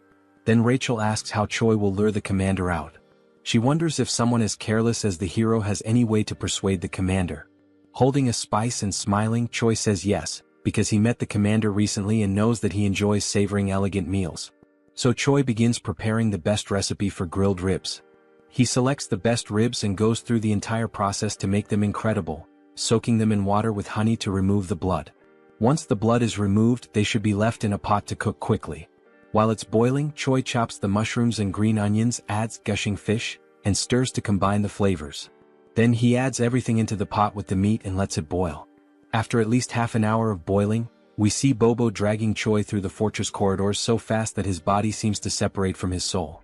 Upon arriving at the location, Choi can't bear it and collapses, questioning how it's possible for him to lose in terms of endurance if he's just a human. Quickly, Rachel stops the hero and tells him that it's burning, which leaves Choi terrified. Then we see the plate of ribs and stew complete and it looks delicious.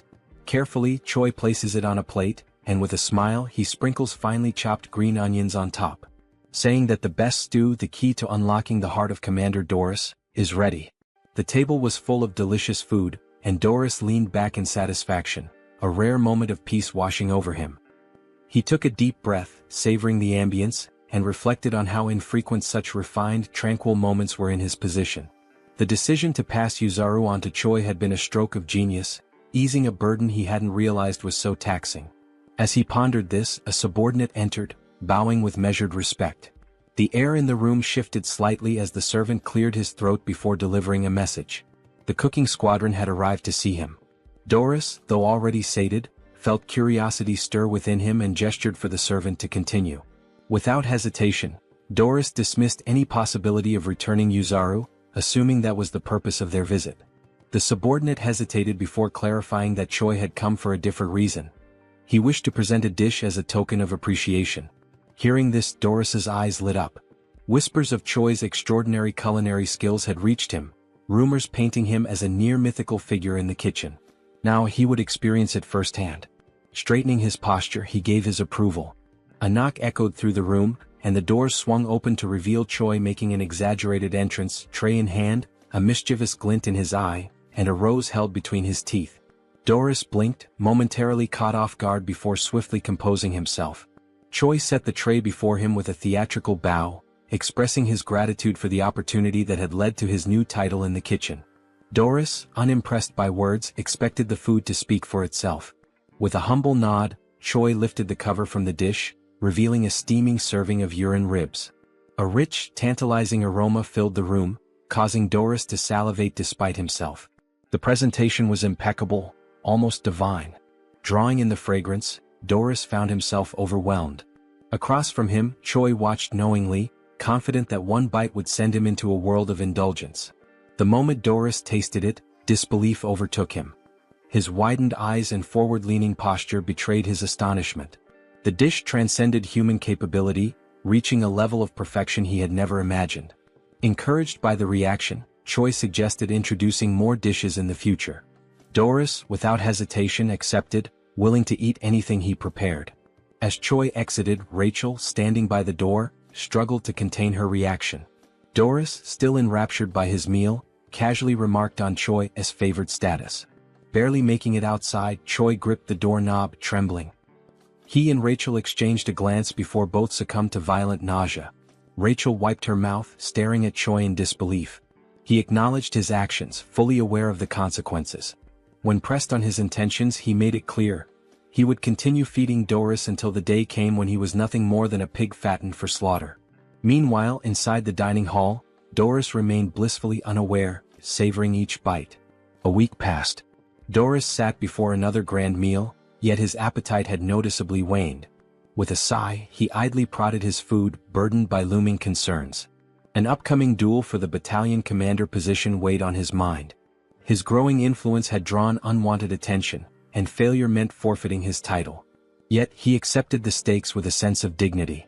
Choi, realizing that a week of careful planning had failed to consider external threats, forced a smile and assured Doris of his impending victory after he invited him to watch the duel. The next day at the Grand Training Grounds, Rachel attempted to lift Choi's spirits with sarcasm. Choi, unimpressed, remained convinced that Doris stood no chance after everything he had been fed. Roger, the Demon King's 3rd Army Corps Regiment commander, initiated the duel. The challenger, a humanoid figure with a horned skull, stepped forward. Opposite him, Doris ascended the stairs, panting from the effort. Yet, upon spotting Choi, a smirk surfaced on his lips. Roger signaled the start. Doris barely reacted at first, his enthusiasm lacking, until the moment arrived. In a single motion, he seized his opponent's weapon. A shockwave erupted, forcing the audience to recoil from the impact. As the dust settled, the challenger lay motionless. Roger, stunned, acknowledged Doris's overwhelming dominance and ended the match. Spectators dispersed, leaving Choi to contemplate his next move. That night at Bobo's house, Choi analyzed the monster distribution map he had drawn. Rachel, peering over his shoulder, questioned his intentions. The plan was simple: pit monsters against each other, letting one enemy take out another. Rachel, after grasping the concept, understood the brilliance behind it. 3 days later, deep in the forest, Rachel groaned from exhaustion after memorizing endless monster entries. Choi had offered to divide the work, but she had refused, now regretting it. The dense foliage around them rustled as unseen creatures moved through the underbrush. Tension lingered in the air, each shadow carrying a hidden threat. The night was alive with distant roars and the snapping of twigs beneath massive feet. When asked about their first target, Choi pointed ahead. Rachel immediately identified it as a surfib, a massive forest worm. Despite its size, she dismissed it as useless for their plan due to its passive nature. Puffing her chest with pride over her deduction, she sought approval. Choi, unimpressed, remarked that even a fool could be useful. A soldier approached and inquired about their next hunting location. Choi told him to wait before asking Rachel about dragon-like monsters with steel-like scales. She replied that several types fit that description and that she would need to see it directly to identify it. This meant they had no choice but to face the creature head-on. Choi then announced to the cooking squadron that they would be sweeping the area clean. There was no need for captures. Everyone was free to kill to their heart's content. He even gave them permission to eat their prey immediately. The soldiers were ecstatic. They felt that their commander had finally come to his senses, celebrating the opportunity to eat their fill. They cut down monsters relentlessly, harvesting their meat until the supply piled up. Choi observed the results of their efforts but noted that the true owner of the territory had yet to reveal itself. He began to worry that their efforts had been in vain. Deciding to halt the operation, he ordered everyone to put away their weapons. The platoon commander ensured that his orders were followed. However, just as they began to settle, an unexpected sound caught Choi's attention. He immediately sensed that something had arrived. Birds scattered into the sky as a monstrous presence made itself known. A dragon's eye glared down at them from above. The creature, Nidrak, was a beast of immeasurable combat power. The soldiers panicked at the sight of the dragon and scattered in fear. In response, Nidrak set the area ablaze. Choi, however, was pleased. With a monster of this caliber, he now had a weapon strong enough to defeat Doris. At Hemis's office, she spoke to Reed Run about her growing concerns. 3 weeks had passed without any news from Choi. She speculated that Reed Run might have been training him for something extraordinary. He dismissed the notion, stating that their training was nothing out of the ordinary. Hemis then asked for his assessment of Choi's chances against the battalion commander. Without hesitation, Reed Run replied that there was no chance of victory. However, he did note that Choi had been getting close to Doris recently. This information caught Hemis off guard. She recalled how Choi had once claimed he would defeat the battalion commander, yet he seemed to be growing closer to him instead. This contradiction left her curious about his true intentions. At Doris's office, he continued eating, enjoying the grilled meat prepared by Choi. He thanked him for the meal. Choi, letting out a sigh, caught Doris's attention. Sensing something was wrong, Doris questioned him about it. Choi, putting on a pitiful act, claimed that there was a serious problem within the squadron. He hinted that this could be the last time he would be able to treat Doris to a meal. Alarmed by this statement, Doris pressed him for details. Choi then explained that the corps commander had requested a special type of monster meat, but the creature was far too powerful to handle. Choi continued his deception, reinforcing the illusion that their squadron was struggling to subdue a formidable monster. He named the creature Marbling, a name unfamiliar to Doris, who had only heard rumors of numerous injuries among the cooks. Choi reassured him of the monster's existence, emphasizing the danger it posed and the futility of sending more ordinary soldiers. Instead, he suggested that someone of Doris's strength could handle it effortlessly, promising that such a feat would not go unnoticed by the corps commander. The thought of recognition from Hemis stirred something in Doris. He imagined her regarding him fondly, her words lifting him from the status of a mere glutton to something more. The fantasy left him flustered. Choi, capitalizing on this reaction, assured him that he would relay his accomplishments personally, strengthening the illusion of camaraderie. Though Doris feigned reluctance, he ultimately agreed to help, seeing Choi as a friend. Choi expressed gratitude, but beneath his polite demeanor, his expression twisted into a sinister grin. The following day, the operation was set in motion.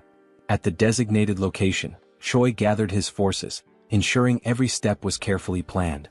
Rachel confirmed whether he had memorized the terrain, to which he responded with absolute confidence, likening himself to a living navigation system. He then whispered to Bobo, subtly affirming that their true target was Doris. Yuzaru, lacking complexity in thought, simply prepared to execute his given task without question. With everything in place, the mission commenced. Deep within the great forest, the soldiers were oblivious to their true purpose.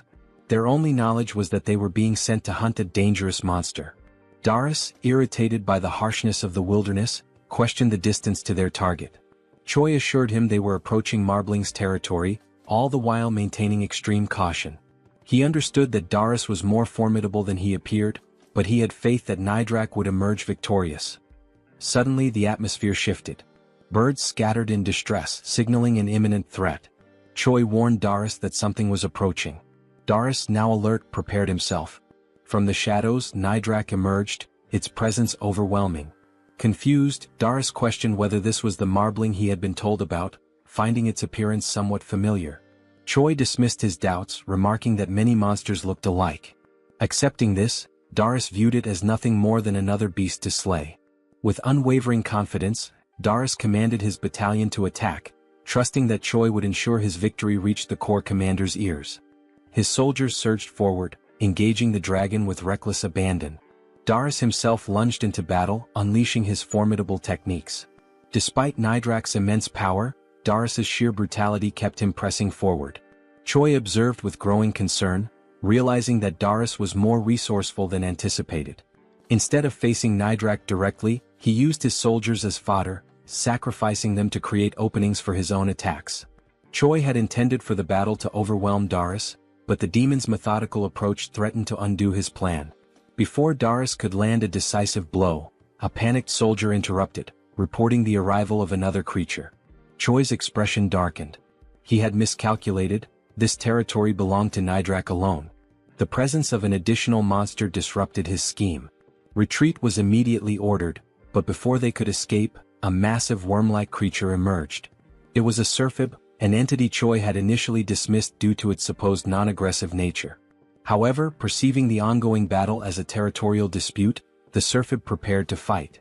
Doris quickly called for a full withdrawal, but Rachel realized that allowing him to escape would jeopardize everything. Choi knew he had no other choice. With a swift, decisive motion, he launched an attack. Using the read-run combat style's first form, he struck Doris, ensuring he had no time to process what had happened. His voice rang out, demanding that the retreat be cancelled. He called upon the demons to stand their ground, invoking their pride and courage. The chaos intensified as the battlefield descended into further disarray.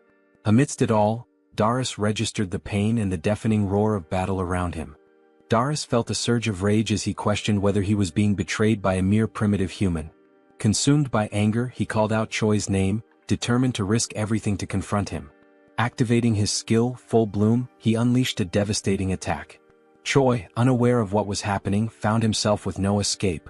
Rachel urged him to run, but before he could react, he was struck by what felt like a bolt of lightning. The force nearly killed him, leaving him in shock and confusion about the nature of the attack.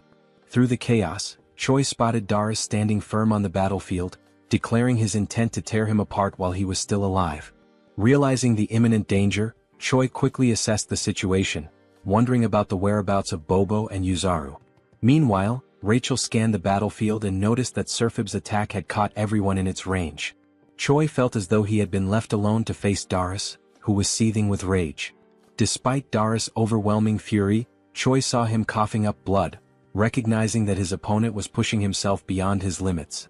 Deciding to stall for time, Choi sprinted as fast as he could, instructing Rachel to call out the monster clusters from the map she had shown earlier. She complied, reading them aloud as she saw them. If Choi continued straight, he would reach the warhound habitat.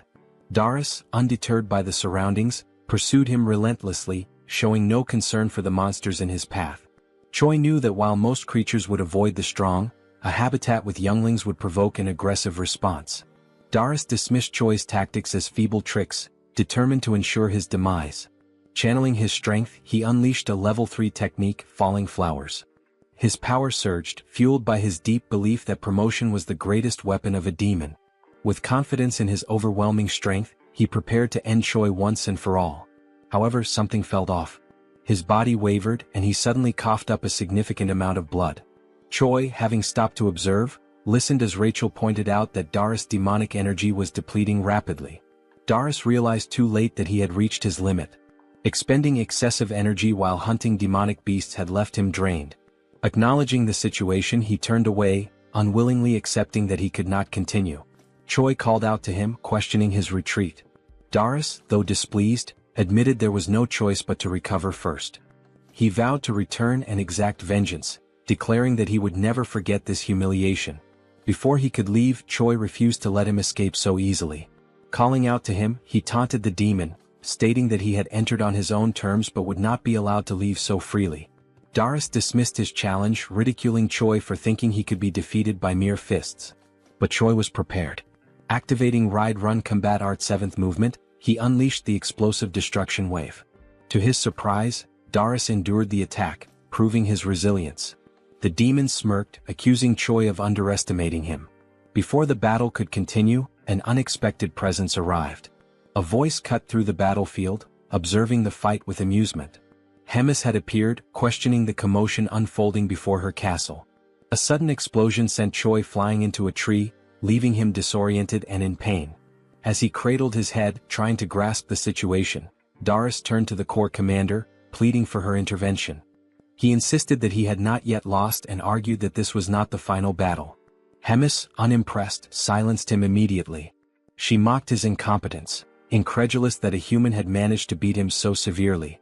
Given their ongoing war with humans, she found the thought of someone like Doris holding the rank of battalion commander utterly disgraceful. The mere idea made her shudder. She resolved to eliminate him on the spot. Choi, seizing the moment, rushed forward and boldly declared to the corps commander that he had successfully defeated the battalion commander. Without hesitation, he kicked Doris, sending his blood splattering onto Hemis' face. Acknowledging their previous bet, she considered the outcome and extended an invitation to Choi, indicating that they had much to discuss. As they spoke, Hemis learned that even a Serphib had joined the chaos at the end. Choi admitted he had not anticipated that development either. Curious about his thought process, Hemis casually suggested that perhaps cutting open his head would provide some answers. Hemis acknowledged that Choi had manipulated the situation against her, finding his methods cunning and distasteful. Despite her disapproval, she admitted his success but warned him that such an opportunity would not come again. If he ever resorted to deceit or caused trouble in the future, the consequences would be severe. At Bobo's house, Choi lay sprawled on the floor, drained from the recent events but relieved to have survived. Still recovering, he inquired about Doris' polymorph and the concept of promotion. Rachel speculated that it might be a martial art exclusive to demons and suggested consulting the cow-headed one for answers. As Bobo barked, Choi acknowledged the hardships the creature endured amidst the chaos, recognizing that the corps commander had resolved the situation swiftly. Reflecting on the battle, Choi admitted feeling a shred of pity for Doris, believing he was not entirely a bad opponent. However, Rachel pointed out that he had delivered the final blow intentionally to secure all the experience points. In response, Choi offered a hollow apology, but beneath the hand covering his face, a wicked grin revealed his true thoughts. Curious about his progress, Choi checked his level and discovered that he had advanced significantly. However, his status window displayed question marks, which puzzled him. Assuming it was an error, he voiced his concerns, but Rachel dismissed the idea, insisting that the hero system could not possibly malfunction. She believed he was joking, but Choi remained serious before deciding to drop the subject. To mark his achievement of reaching level 48, Rachel suggested measuring his combat power. After glancing at the readings, she revealed that his combat strength had now reached 13,936. Choi took pride in the drastic increase, recalling how not long ago, he had struggled even against a simple goblin. As a surprise, Rachel produced a beer, offering a moment of celebration. They drank, cheered, and basked in the victory. Yet, amidst the light-hearted moment, despite the calm, I could sense the impending danger and chaos. Sometime later, Choi returns to his inevitable routine, divided between sleeping, preparing, hunting, eating, cooking, training, and resting. He lives this loop of tasks daily and endlessly, regardless of how strong he becomes. While preparing for a training session, wrapping bandages around his hands, Choi wonders if he should find Abelson after training to clear up remaining doubts. Riadrun arrives, surprised that Choi showed up early for training, and they greet each other. Riadrun smiles while speaking with a tone of pride about Choi having defeated Doris and congratulates him. Choi thanks him shyly. Choi then takes advantage of the topic and decides to question Riadrun about something particular that happened during the fight against Doris. When asked if he knows anything about the technique called promote, Riadrun reflects with his hand on his chin, remembering it to be an informal style of ancient combat. The word informal makes Choi curious. Riadrun then explains that there are two forms of combat: formal, which involves movement, and informal, which is detached from formal structures. He also explains that, compared to formal combat, informal combat has significantly fewer variations.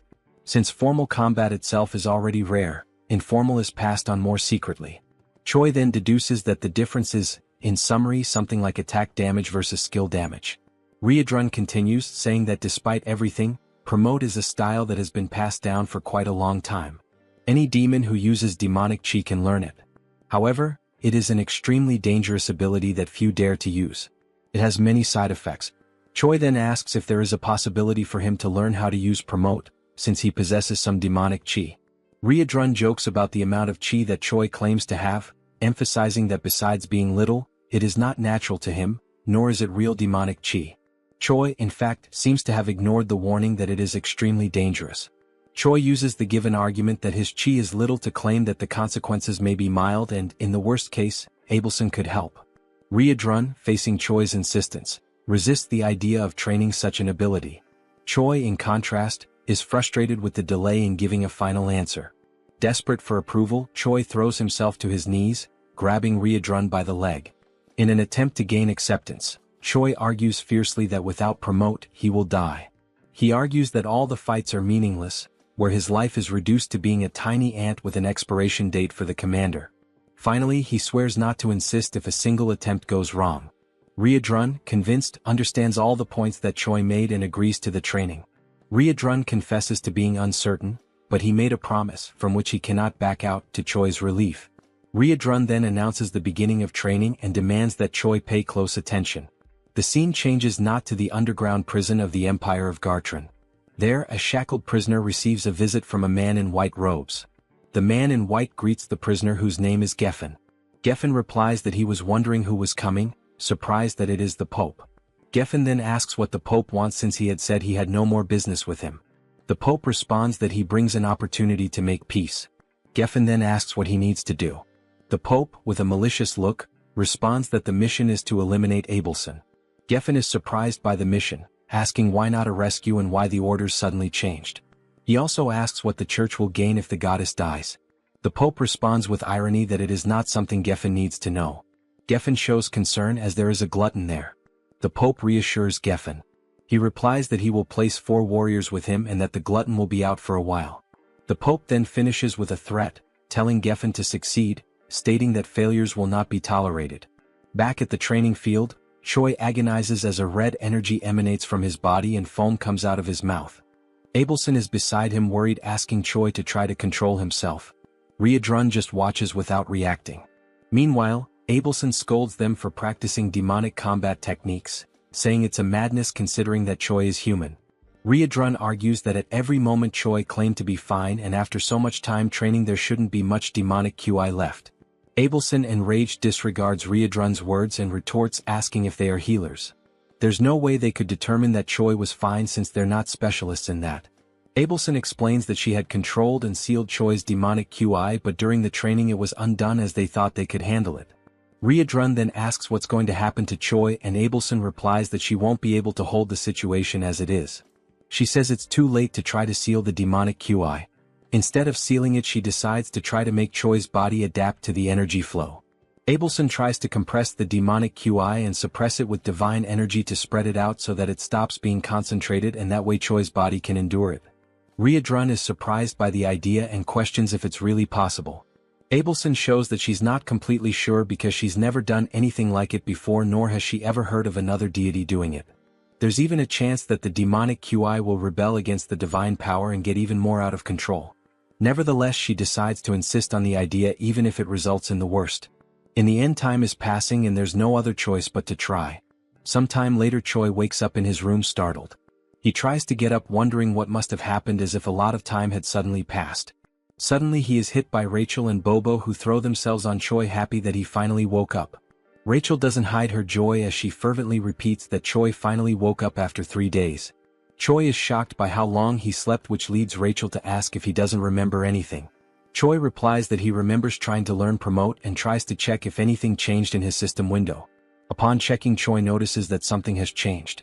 He finds a new status called demonic QI accompanied by question marks in the system window.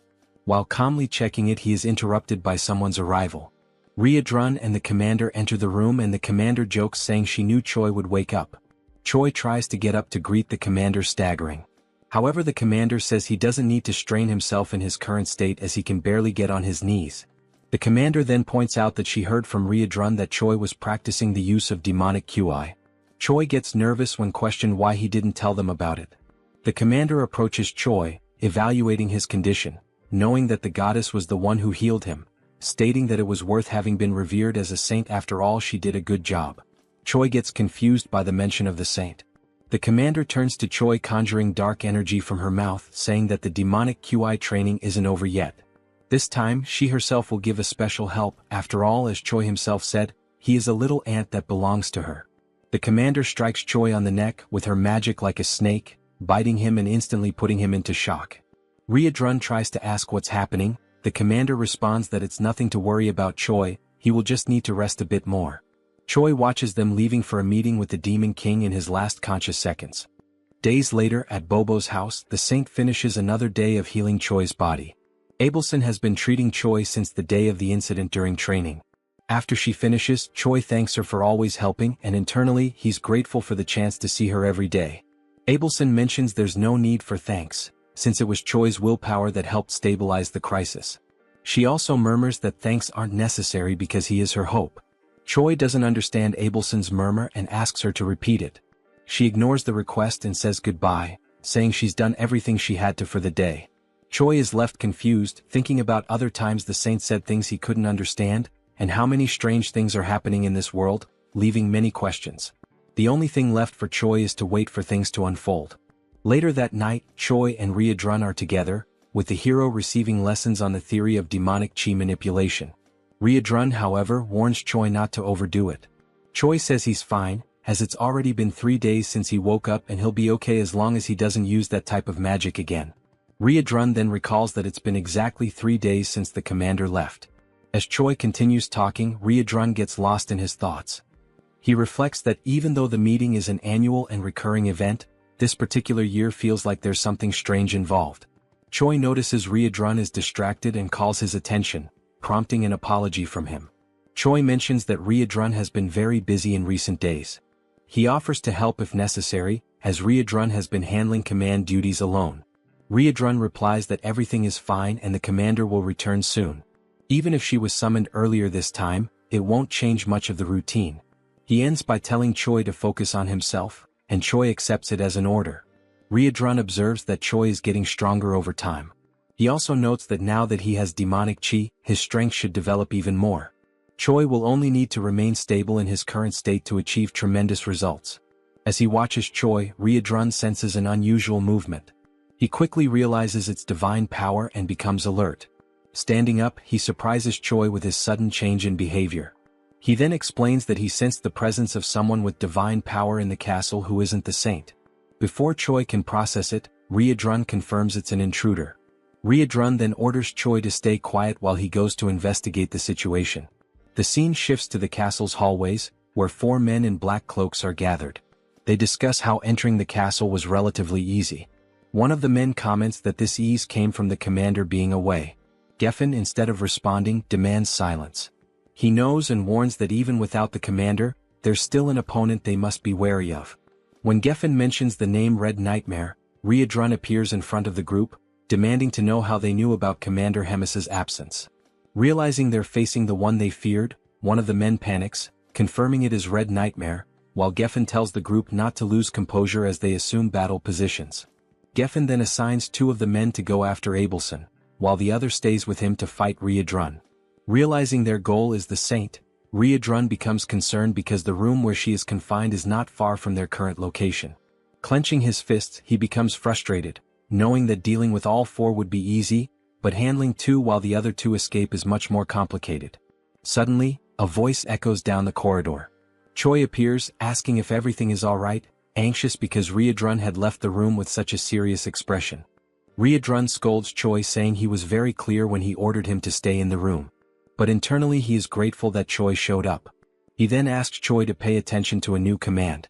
Explaining that the intruders are after Abelson, Choi must reach her before they do and escape with her. Riadrun throws his necklace to Choi, who is confused about what to do with the accessory. Geffen charges at Riadrun before he could finish the instructions, and even so, while defending himself, Riadrun explains that the necklace will serve to convince high-ranking officers of the situation. Choi promptly follows his path at full speed. Geffen, irritated, orders his companion to go after Choi and stop him. Meanwhile, Riedrun finally decides to attack, making it clear that Abelson will not leave the castle without the commander's permission by anyone's hands. Riedrun activates his combat-style 7th movement, attacking Geffen with powerful strikes. He also launches a blow called Explosive Destruction Wave, his eyes glowing red with determination. Meanwhile, Choi runs as fast as he can to reach Abelson's room. As he runs, a mission window appears. The mission this time describes that evil men are trying to kill Abelson and Choi must protect her, and who knows, maybe after that a romance might arise with a reward of 1,000 points. Knowing that the humans are actually trying to kill the saint makes Choi anxious. Another detail in the message that confuses him is the large amount of points awarded if he manages to complete the mission. Upon arriving at Abelson's room, Choi urgently announces that they need to get out of there immediately because humans are attacking. Abelson is caught by surprise and does not understand what is happening, so Choi explains that it is an attack from the same people who attacked previously. Meanwhile, in the nearby corridors, Riedrun's troops delay the intruders' advance. The comrades warn Choi not to waste time and to flee with the saint. Choi immediately grabs the saint by the hand and in a swift motion places her on his shoulder. With no time to apologize for the lack of courtesy, he runs carrying Abelson. The scene shifts to a room where a meeting is being led by the 3rd Commander Roger.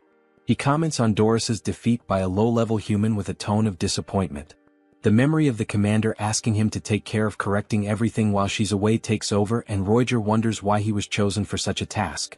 Focusing on the meeting, he decides to end it as there's nothing more to be discussed and asks everyone to follow the orders. Suddenly, a goblin interrupts with an urgent report. He explains that Choi has arrived carrying Riedrun's necklace, and Roger tries to understand the situation. The goblin then explains that other humans are attacking the castle trying to find Abelson. Roger receives the message and becomes irritated with such inconvenience. Moments later, Roger encounters Choi accompanied by Abelson in a corridor, who intends to explain the situation in more detail. Choi then begins to tell that Riedrun detected divine power within the castle, and promptly went after the intruders who turned out to be humans seeking to put an end to Abelson. Roger does not believe that humans would attempt on the saint's life, and asks Choi to calm down, thinking it must be some mistake. In a brief moment, Roger senses something strange approaching, and before he can react, with only enough time to tell everyone there to protect themselves, a devastating attack hits the corridor windows, signaling the arrival of another enemy. Now, with no more doubt about the human's objective, Roger is stunned by the reality he is witnessing. Roger, seeing that the enemies are approaching the saint, casts a restriction spell to try to stop them. However, the distance is too great, being insufficient to stop both attackers. Choi decides to act, preparing to use the 7th movement of Riedrun's combat art. Before one of the enemies could reach Abelson, Choi hits him from behind with a powerful punch, knocking him out instantly. Choi shouts as he attacks, declaring that he will protect Abelson. Meanwhile, in Riedrun's battle, one of the invaders has already been defeated, while Geffen mocks the loss of his companion after having used him as a shield. Riedrun already expected Geffen to be a strong opponent, but even so, the level of Geffen's strength is surprising, equating to that of a commander. Besides strength, divine power and demonic IQ are natural enemies. Such points are essential to classify warriors like Geffen as heroes of humanity. Geffen laughs while belittling Riedrun, considering his struggle against the 2 invaders as proof that he is just another ordinary demon. Riedrun keeps his composure, questioning how someone with no chance of victory can be so arrogant. Geffen asks who could possibly stop him now that the commander is not present and Red Nightmare is not all it was believed to be. Confident in his strategy, Geffen only needs to keep Riedrun occupied while his comrades deal with the weaker henchmen. Riedrun takes on a more serious stance as the enemy has demonstrated deep knowledge of the castle's defense strategies. Determined to end the clash, Riedrun declares he no longer has time for talk and will finish this quickly. Geffen smiles and asks how Riedrun plans to end the fight quickly, considering their powers are incompatible. Riedrun responds that pure brute force can overcome any incompatibility. Meanwhile, in Choi's fight, after knocking out one of the invaders, Choi hears the other one say he didn't know there was another hero in the Demon King's army. The man laments that he didn't expect 3 corrupted humans to be on the Demon King's side. Choi ignores the enemy's concern and warns that the invasion plan has already failed and that all castle allies are on their way. Choi also declares that no matter how strong this enemy may be, there's no way to fight an entire army and the best strategy is to surrender. The man scoffs at the hero's statement, asking if he's sure the invasion has actually failed. Nearby, Roger wonders when the hero learned Riedrun's combat arts, but also feels grateful that it allowed them to capture one of the invaders. The captured invader mutters something inaudible which soon reveals itself to be an incantation, a spell to use his own body as a sacrifice and quickly spread flames. He used sacred magic to burn himself completely, creating fire as a last resort, forming a wall of fire, a blaze that creates a kind of flaming arena. These flames are capable of killing a person with just a single touch.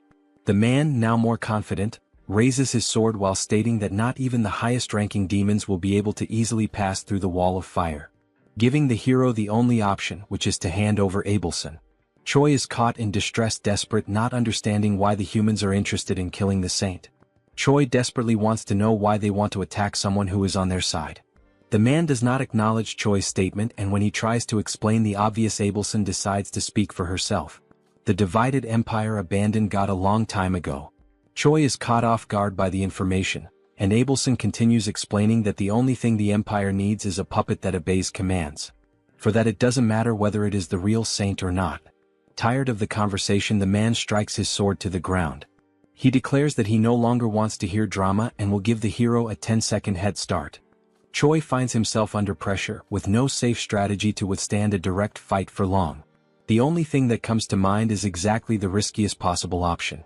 While the man begins his 10-second countdown, Choi starts activating Promote. Upon activating the first level of the magic, Choi immediately causes concern in Abelson, because she realizes what he plans to do. The saint tries to warn him that his body won't withstand it and tries to make him stop, but time is running out. Nothing will be able to convince Choi because he already believes that everyone is going to die, so the only thing left is to fight with everything he has.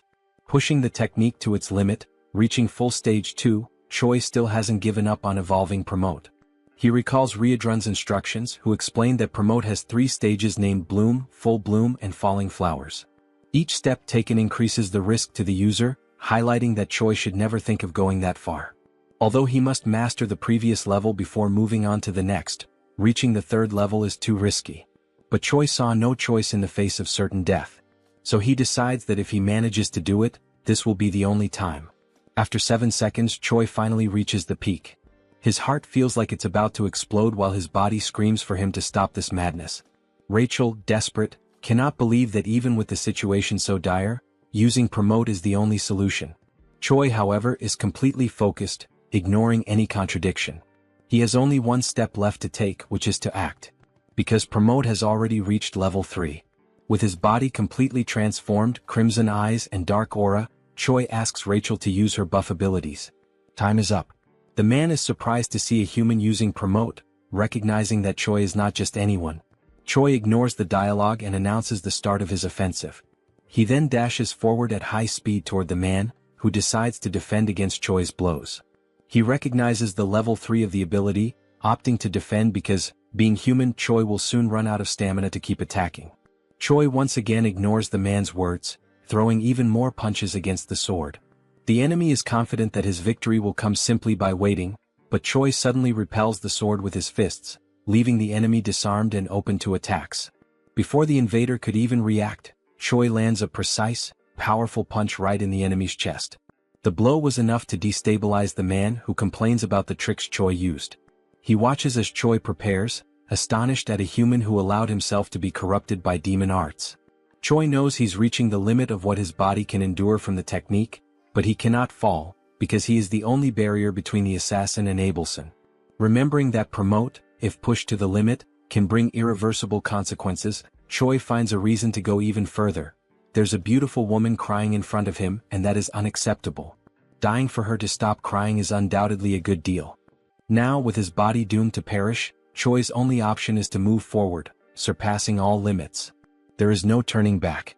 Choi decides to give his all to protect Abelson.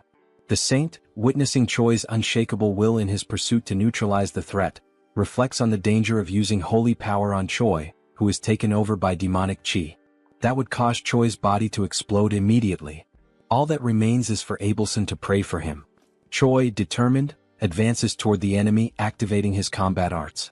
The man realizes that Choi is stacking attack types and laughs, considering it self-mutilation. Choi ignores the enemy's provocation and charges a jump, attacking with his instant obliteration strike. The enemy keeps intimidating, saying Choi will regret it when facing death. As he delivers his blow, the enemy counters with his sword. Declaring it was a very weak attack, but Choi continues charging a much more powerful strike. Not just one more blow but a combo of attacks. This time there was no room for the invader to utter a single word. The overwhelming power of Choi's simultaneous strikes left him stunned. All that was left was to wait for the barrage of attacks to annihilate him. The violence of the strikes was so great that it destroyed part of the castle's structure, sending a massive beam of red energy into the sky. The enemy finally perished. Choi briefly observed the damage he had done to the invader before finally freeing himself from the promote. Rachel immediately noticed that Choi had succumbed, while Abelson panicked and rushed to try and help. Before Choi collapsed unconscious, the saint held him, keeping him seated while checking the hero's shocking physical condition. Abelson noticed that Choi could barely breathe. She tried to talk to the hero to give him strength, but suddenly, a scream startled the saint. The defeated enemy stood up again, furious, declaring that Choi would become a threat to the empire. The enemy managed to gather strength just to end Choi's life. But a massive hand grabbed his head, foiling his plans. Riadrun arrived on the scene, apologizing for the delay, and finally putting an end to the invader. The saint watched while caring for Choi as Riadrun wiped ketchup from the enemy's head. Riadrun quickly noticed that Choi had used, again breaking the promise, the arts they had trained. He then asked if the saint could take care of Choi, and she promptly replied that she would once again do her very best. Worried about how far the hero went to save her, Abelson prayed that he would not perish. The scene shifts to the waiting room in the Demon King's castle. It's the 5th day of the commander's meeting. There, Hemis is complaining about the food and is promptly confronted by a woman who tells her to stop whining and eat what was given, calling Hemis a big mouth. The woman is Park Hyuna, the 4th commander of the Demon King's army. Hemis mocks Hyuna's affront, calling her disrespectful and pointing out that if it weren't for the non-aggression pact between commanders, Hyuna would have died many times already at Hemis's hands. Such a statement made the 4th commander very irritated. Before a bigger argument could break out, a humanoid hamster enters the room yelling. He brings information to Hemis, saying there's something urgent coming from the Black Fortress. Hemis asks what's going on, and the hamster replies that the Gartran Empire attacked the fortress. The attack was carried out by 4 knights, one of them at hero level. The assault resulted in many casualties and injuries. Hemis hears the details and then turns her gaze to Hyuna, smiling and sarcastically pointing out the change in the regular meeting schedule, coinciding precisely with the attack on the fortress. That attitude left Hyuna in an awkward position. While finally enjoying the food, Hemis mentions the given coincidence, thinking about the Demon King. Meanwhile, in Choi's room he wakes up again after using promote, this time surprised that he managed to recover. Rachel quickly approaches, grabbing Choi by the hair, irritated by the hero's recklessness that almost got him killed. Choi begs for mercy, saying he's still a patient. Choi jokes that, considering the pain he felt from Rachel's blow, he's definitely alive, even though he thought he had been defeated.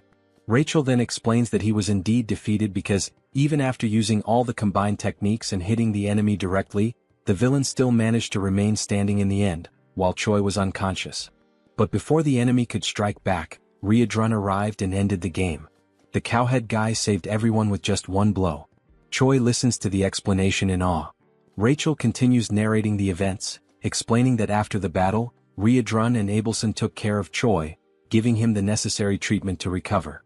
Finally, she and Bobo also took part in the care. No less important, both Riadrun and Abelson described it as a miracle that Choi came out alive and asked him not to repeat that recklessness, so he wouldn't make others worry again. Choi then points his finger at Rachel, who immediately gets irritated, thinking Choi is about to argue with her. However, he just gently touches her face and apologizes for making her worry, thanking her for all the care. Rachel lets her guard down and the two are fine again. A few hours later, Riadrun and Commander Hemis go visit Choi. While the commander plays with Bobo, Riadrun repeatedly says that Choi was only able to use the technique the way he did because of the demonic chi Hemis put in him. Riadrun also asks if Choi thinks he has 9 lives to keep acting recklessly, reminding him once again that he's only alive because of Hemis, and Choi states that he's already gotten the message. Hemis, while playing with Bobo, gets annoyed by the conversation. Choi asks how the meeting went, and Hemis says she doesn't care about what happened there because what matters more is taking care of the headquarters. That's why she simply abandoned the meeting and returned to the fortress. Choi is shocked by Hemis's attitude, since it was a meeting with the Demon King. Hemis smiles as she notes that the Demon King might have gotten a little upset. Meanwhile, Choi and Riadrun get chills thinking about what that could lead to. Hemis has more interesting matters at the fortress. Choi's performance after she put her own demonic chi in him behaved as if it were his own. While Riadrun and Choi fear the wrath of the Demon King, Hemis is delighted by how interesting Choi is. The scene then focuses on the moment when Hemis meets the Demon King. In the memory, she emphasizes that even during all the battles from the first to the last fought by the Demon King, she remained by his side, following his purpose. Hemis believed that all of the king's actions were with the intention of protecting. The Demon King Tigrad tries to move things along, asking what she means after all. Hemis then gets straight to the point and explains that if the Demon King's plans go against her, they will have a problem. Tigrad responds that Hemis's attitude is insolent and that what she's saying basically means she will no longer obey him. Additionally, Tigrad asks if the fact that Hemis has lived for a long time made her bored, as he sees it as a way for her to kill time. Hemis replies that she already knew that would be Tigrad's reaction and that she doesn't plan to fight him, which is why she will leave. But before going, Hemis looks at Tigrad once more and asks who is really getting bored as time goes by, and tells him to think carefully as this is her final warning as a longtime companion. And after that farewell, Hemis goes to meet Choi, and the scene returns to the moment when Hemis and Riadrun leave. Choi shows respect as the duo walks, and Hemis turns to Riadrun, congratulating him, which makes Riadrun curious about the reason for the congratulations. Hemis explains that he managed to handle a hero-class human on his own and asks if it wouldn't be time for him to evolve into a higher hierarchical position. Riadrun thanks her for the compliments but replies that he doesn't think it's the right time for that. Hemis asks why not, and Riadrun promptly responds that he's still interested in training and following Choi's growth, and with that he also wants to learn more from Hemis's own teachings. That will be good for his personal growth. Hemis briefly smiles, and after a moment she decides to go straight to the point, confirming whether the castle turned into 3 chunks due to the human invasion. Riadrun confirms that yes, and he has no excuse for it. Hemis then says she thinks everyone has gotten lazy, as she didn't even arrive at the front lines. So she gets the idea to start a tournament to select a commander for the Third Army. The scene then cuts back to Choi, who is viewing his shop through the system. He notes that even after upgrading the hero shop to the intermediate level, he still has 950 points left, and it would be a waste to let them sit unused. He wonders if there's anything interesting he could buy. Rachel questions if, since he finished another quest and gained another 1,000 points, that was to be expected. Choi focuses on browsing the shop, excited that after evolving the shop level, there are way more things to explore, seeing all kinds of items and even cosmetics. When asked by Rachel if he's actually going to buy something, Choi reflects that even though there are countless options, all of them are very basic and don't even offer bonus stats, considering their high cost. Rachel agrees, pointing out that all those items could be destroyed like paper by Hydro. Taking another look at the shop, Choi notices that some accessories have different options, but they're hard to understand. So he decides to first upgrade his combat power gauge. Before proceeding, Choi notices something and asks what this item called Wrath and Magic Creation is. Rachel then explains that it's not an item, it's more related to something like a unique skill from the creation system, where Choi can, for example, turn his kick into a skill and then level it up. Even though they're the same kicks, they'll probably hit harder. Choi reflects on Rachel's words. After proceeding, deducting 500 hero points, the system begins the creation process, analyzing the hero's mana and physical movements for a period, with the duration of the analysis being manageable by Choi himself. The countless pieces of information leave Choi confused, and as soon as he understands how the system records movements, he becomes amazed by the skill. With that, he stands up and prepares to record his new skill. While the system records the movements, Choi chooses to start with his kick, performing the motion for the recording. Once it's finished, the system will generate the alteration, optimizing his physical balance and mana control. Choi simply watches as the system operates, and suddenly, a warning message catches him by surprise, while he thinks that his life is finally becoming a real Isekai story. The system's warning message comes with a failure during the creation process and a suggestion for Choi to perform the movement correctly. Choi then gets irritated, asking what the hell is going on, since he did exactly what the system asked him to do, not knowing why the hell it's not working. Rachel speculates that the system might not be recognizing Choi because he's a bug user, since he possesses demonic chi, clarifying that the hero's security system is the most secure in that world. Therefore, it's not Choi's fault that he wasn't able to use the skill the way he did. Choi, even more annoyed, grabs Rachel with his hands and shakes her violently up and down, leaving her desperate. While he explains that he's already pissed and her explanation made it worse, something catches his attention. A new hero quest has appeared, and even before reading it, Choi gets even more irritated by a new mission, having spent a bunch of points for nothing, demanding that the system return his points. In the mission, it informs that it's too early for him to despair over the points spent, stating that he can always earn more points and now it's time to forget the past and move on. The mission is precisely to create a new skill using his strength. Sometime later at Riedrun's training field, Choi begs his master once again on his knees to help him. Riedrun confirms Choi's request, saying that he needs help to develop his personalized wrath, and Choi confirms it. Riedrun takes a moment to analyze, then responds to Choi saying he'll help him. Choi, with teary eyes, is left speechless by the answer, and Riedrun adds that he was already planning on giving Choi some training anyway. Riedrun turns and informs that the training has just begun, and Choi promptly follows him. Moments later, the two are sitting in a moment of concentration, marking the beginning of that training. The session continues with more strikes and some physical exercises, which may be the ones that leave Choi quite exhausted. At the end, Riedrun and the saint observe Choi resting in his room again, with some bandages and his feet positioned in a bizarre way. Marking day 1, Choi smiles, grateful for having completed the day, and after getting up to pull himself together, he checks the system window informing that he completed a mission. Choi's combat power increases, and he then reflects on having managed to create his personalized wrath. It's a modified version of Riedrun's martial arts style, and the name Choi gives to this new style will be Nobilis. On the day of the tournament, the host greets everyone, introducing himself as Jark, explaining that this time's event will be to select 1 company commander and 13 battalion commanders. The host also states that the number of expected tournament participants exceeds 1,000.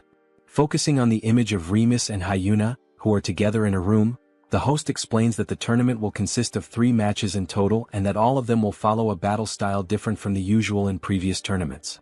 All participants will have 1 hour to prepare for the beginning of the first match, and during that we already see some participants gathered, including one with a goat head and a weird smile.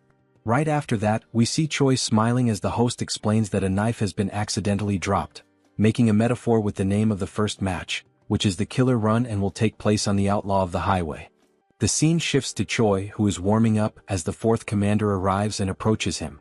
She states that she has been observing him for some time, asking if he is human in a rhetorical tone. Choi is surprised by the presence of the woman, who is a stranger to him until now. The hero is dumbfounded by her beauty. She then begins to describe him, answering her own question by saying that the fact he has black hair and a combat power gauge suggests he is probably just an ordinary hero at first glance. Choi tries to confirm this, but the 4th commander continues her analysis, surprised that he possesses demonic chi and speculating that he might be some kind of spy.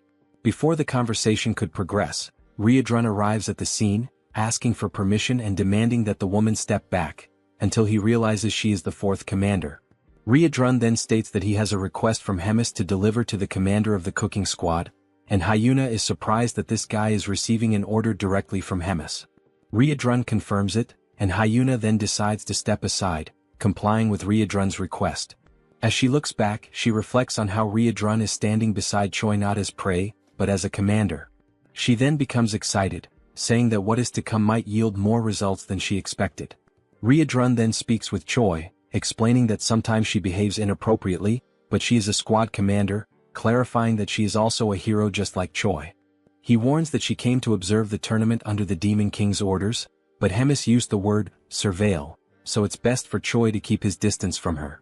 Choi quickly senses that there is something strange about the relationship between the 2 commanders.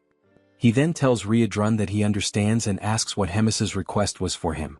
Riedrun explains that Hemis said he should reach at least rank 8 in the tournament, and that if this doesn't happen he would be sent to the 2nd Material Research Squad.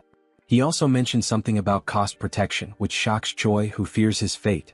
2 hours later, the start of the tournament is announced, and the host explains the rules. The first race is simply a race. The goal for the participants is to reach the final destination, and there are no other rules beyond that. He adds that for today, if a competitor accidentally kills another competitor, there will be no penalties. The goat then turns to Choi, asking if he heard that correctly. In a threatening tone, he says that if he accidentally kills Choi, he'll be forgiven, so Choi shouldn't even come near him. Choi, unfazed by the threat, simply confirms that he got the message. The host then gives the command for everyone to begin, and the competitors promptly start the race, with Choi leading a small group, but still far behind the front runners. One of the competitors who can fly mocks those who cannot, and soon launches a magical attack directly at the group Choi is in, prompting Choi to ask Rachel for a shield to protect him. While running under Rachel's protection, Choi asks her to update him on the condition of the front line of runners. She then tells him that if he keeps the same pace, he'll barely be in the 100th position. Suddenly, the goat appears beside Choi, surprised that he's still alive even after the aerial attacks, and he charges an energy sphere to launch directly at the hero. Upon receiving the attack, Rachel's shield works perfectly, and Choi thanks her for it. The goat, dissatisfied, charges a stronger energy and then throws it at our hero. However, before the attack can land, the energy begins to split into countless fragments and falls like rain, hitting several other competitors. Choi doesn't understand why the attack got weaker, questioning whether it was smart to divide it into waves. The answer comes when the goat starts acting as if it was Choi who launched the attack with the intent to hit multiple other runners, leaving Choi furious at the false accusation, since now all the competitors want his head, driven by fury and resentment against our hero. The goat then picks up the pace and mocks Choi, who is falling behind. While running to escape the crowd and seeing the goat just ahead, Choi curses him, saying that as soon as he catches him, he will kill him. He then asks Rachel how many are still ahead, and Rachel informs him that he has passed 76 and there are still 24 left in front. As soon as Rachel gives the information, Choi is hit from behind by an attack strong enough to break Rachel's barrier. While feeling the attack and about to fall, a memory comes to Choi's mind about his training with Ryodrun, where he was confused about what to do regarding having multiple combined styles, where each of them was made exclusively for demons incompatible with humans. Both the promote and Ryodrun's combat skills needed to be used as a base to create a new skill completely compatible with Choi, and thus Noblesse was born. As soon as he activates the skill back focused on the race, the system informs him that his magic power evolved from rank D to C, and also that the level of demonic chi evolved from rank E to C.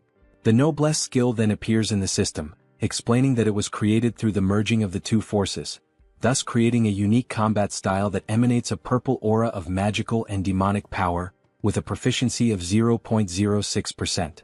After fully charging while defending himself from the attacks of other runners, Choi then starts a fast sprint, warning everyone to get out of his way, and in moments, the only thing the runners can see is a flash of purple light passing everyone at an absurd speed.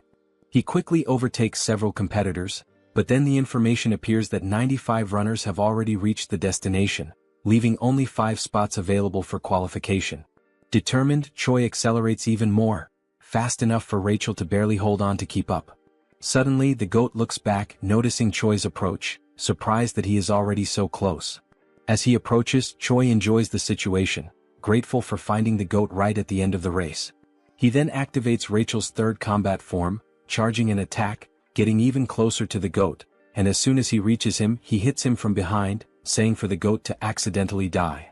The goat then flies at an absurd speed toward the wall, completely destroying the structure. Meanwhile, observing both amidst the confusion, the host explains that the 99th and 100th positions were filled by Choi and Whole Goat. Choi then sits, relieved for having qualified, while the goat is unconscious behind him. Choi gives thanks and the goat quickly gets up, enraged, cursing Choi and threatening him with death. But before anything could happen, the host intervenes, saying that the race is over. He then explains that the 100 people who passed the first round will have the second stage in 3 days, and everyone else is dismissed. Meanwhile, that night, in a forest near the Dark Fortress, Hemis and Park Hyuna are in a forest location, and the fourth commander asks Hemis if she is really going to release a certain thing inside the tournament. Without answering, Hemis only focuses on what is ahead, greeting Modem, saying how long it has been since they last saw each other.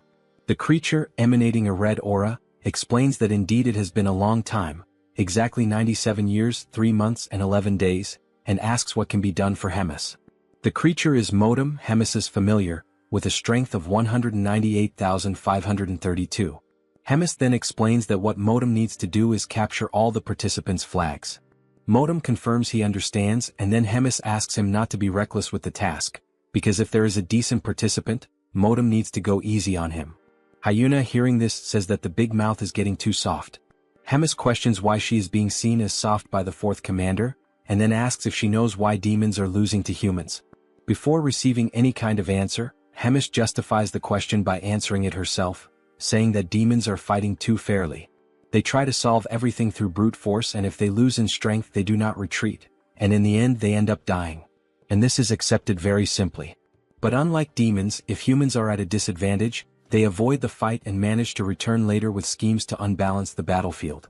And that is why the Demon King's army keeps losing to weak humans, ending the explanation with a finger pointed at Hyuna's face, who is perplexed by the situation.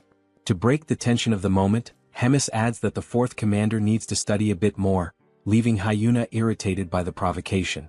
Next, the rules for the next phase of the tournament are explained, detailing that groups of 4 people will be formed randomly and each group starts with 2 flags. After 48 hours, the teams with the most flags will be classified for the next round, with a limit of 10 spots. Those teams that do not have any flags will be disqualified, regardless of their position. Hearing the explanations and after the groups are formed, the GOAT is happy with the composition of his team because they are using Choi as bait to attract other participants and collect their flags. Choi is also somewhat content with the strategy, saying that it is brilliant, but deep down he is wondering what kind of bad luck made him end up on the same team as the GOAT. But in the background, with no expressions, are the other team members, one being a hawk and the other looking like Arbok. The 4 of them make up Team 9. The GOAT, still excited with the results, declares that they just need to wait because with the number of flags they currently have, they are practically already classified. But Choi watches him, reflecting on how annoying the GOAT is. It is then shown that Choi's team is in 4th position with 4 flags, but that was not the current position just moments ago. The ranking rose abruptly, and once again the team's position rises to 3rd place without them having done anything. Seeing this, everyone is surprised, wondering what is happening. Suddenly, a steel foot approaches the group, and Choi hears the sound of metal, making him look back and notice the presence of Moten with his extreme strength and intimidating presence. The GOAT notices, upon seeing several flags on Moten's back, that he is probably the cause of the mess in the ranking. The GOAT then smiles, wondering if he is a golden goblin, and then recklessly rushes toward the stranger, causing Choi to try to stop him, saying he shouldn't try to fight him. The GOAT continues the charge, calling Choi a coward.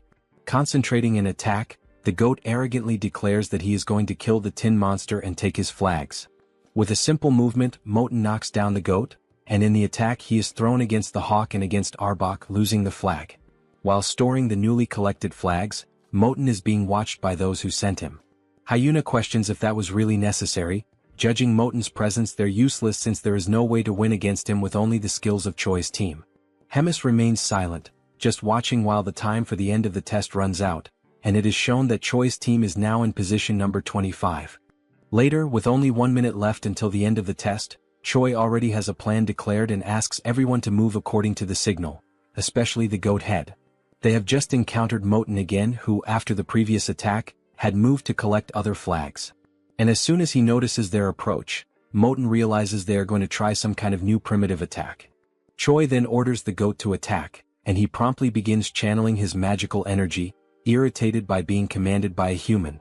As soon as the energy hits the area where Moten is, he remains standing intact, surrounded by flames and lots of dust. Choi then gives the turn to the hawk, who is already at high altitude and ready. He begins his charge, descending toward Moten at very high speed. Moten notices the hawk's charge and realizes it is a joint attack, also noticing that this is the first team using tricks like this, as he prepares to defend against the attack. As the falcon approaches Moten, he is met with the defense of the tin monster and has his neck restrained, causing the attack to halt, leaving only the strong wind that accompanied him, which brings a certain comfort to Moten, who declares that the wind is refreshing. But he quickly notices that Choi is advancing and states that all members of the team attack in a very simple and slow way, mocking how pathetically weak the demonic chi in Choi is. From afar, Arbok approaches underground while Choi is already practically at Moten's defense. He then orders the centipede to attack and tries to dodge Moten's defense. To finish the attack with extreme determination, Choi then activates his unique skill. Surrounded by the noblesse, he advances toward Moten, and when he is just a few centimeters away from grabbing the flag, Moten stops him and compliments the team's group attack, saying it wasn't bad for an improvised plan. However, that is all they managed to do, which is not enough as Moten has already immobilized Arbok and also Choi. With only 15 seconds left before the end of the test, the 3 team members are already completely immobilized by Moten, and the tin monster then decides to ask Choi what that purple energy he just used was. Choi is not concerned with the question and only focuses on the time left to finish the test.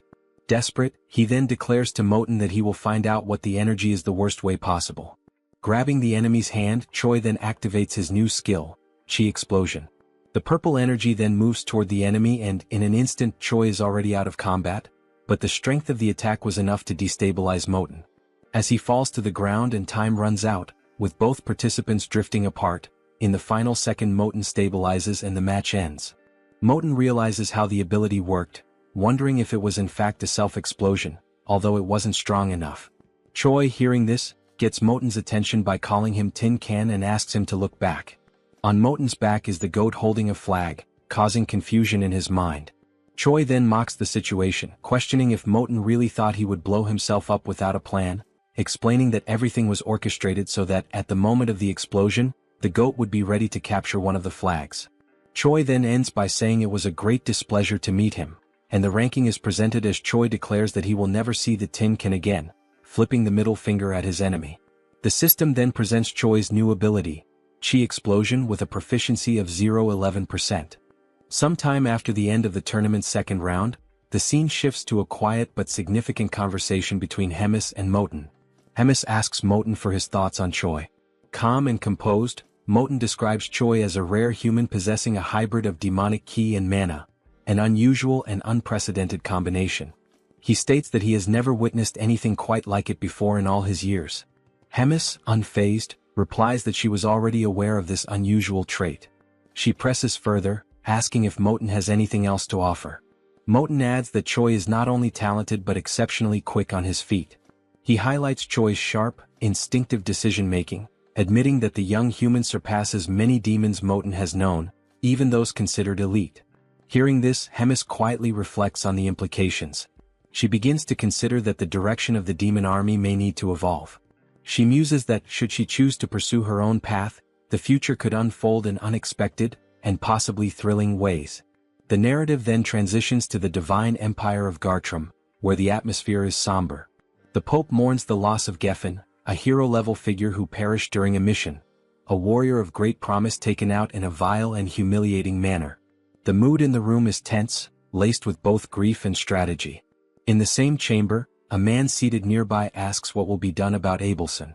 The Pope pauses in silence before coldly announcing that, despite her popularity, Abelson is merely the princess of a small, insignificant kingdom. With finality, he declares her removal as a candidate for sainthood and orders that she be publicly branded a heretic, an ally of the Demon King's forces. Next, the Pope shifts his focus. He asks if Hemis is causing trouble again.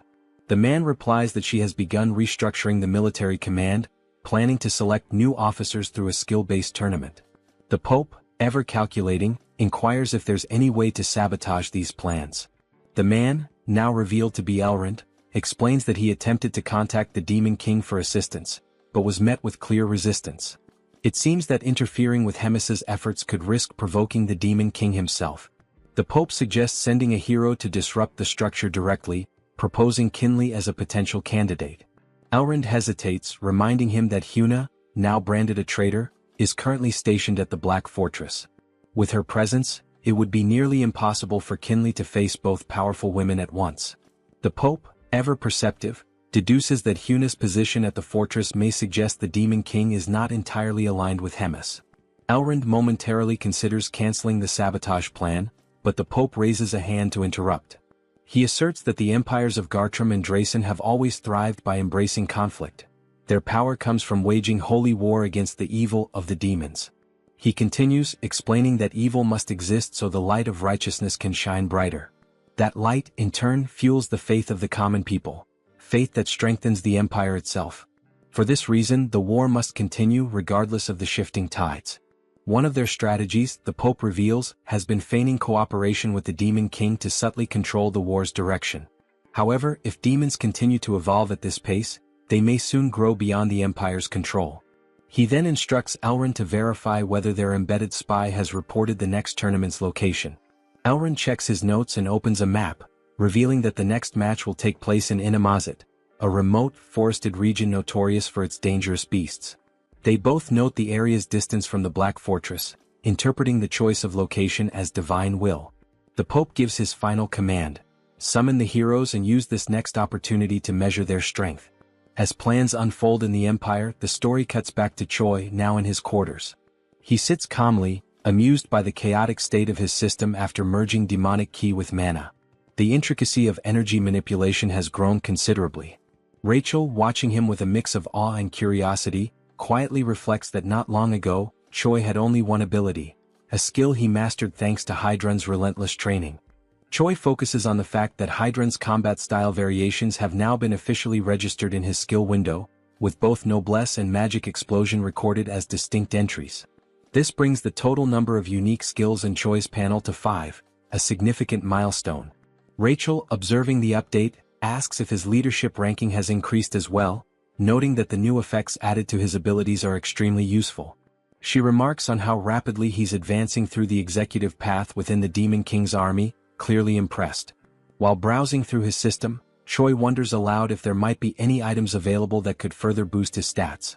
Suddenly, a voice interrupts, bluntly declaring that nothing will help him at his current level and insisting that he needs to wake up from this dream. The voice, cold and sharp, belongs to none other than Hyuna, who appears unexpectedly, startling the hero. Choi reacts instinctively, crawling backward in alarm when he realizes that the surprise visitor is none other than the fourth commander. Annoyed by his panicked scrambling, Hyuna tells him to shut up and demands that he state how many hero points he earned. Choi quickly answers that he accumulated 1,300 points. She follows up by asking about his shop's rank, and he replies that it's currently at the intermediate level. Hyuna scoffs at his progress, calling it utterly pathetic, even going so far as to label it garbage. Seeing a rare opportunity to learn, Choi timidly asks what Hyuna bought when she was at the same level, practically begging for a veteran's advice. Amused, Hyuna laughs, clearly aware that he's trying to squeeze information from someone far more experienced. She agrees to give him a tip, but only under the condition that he answer every single question she asks. Choi eagerly accepts the deal without hesitation.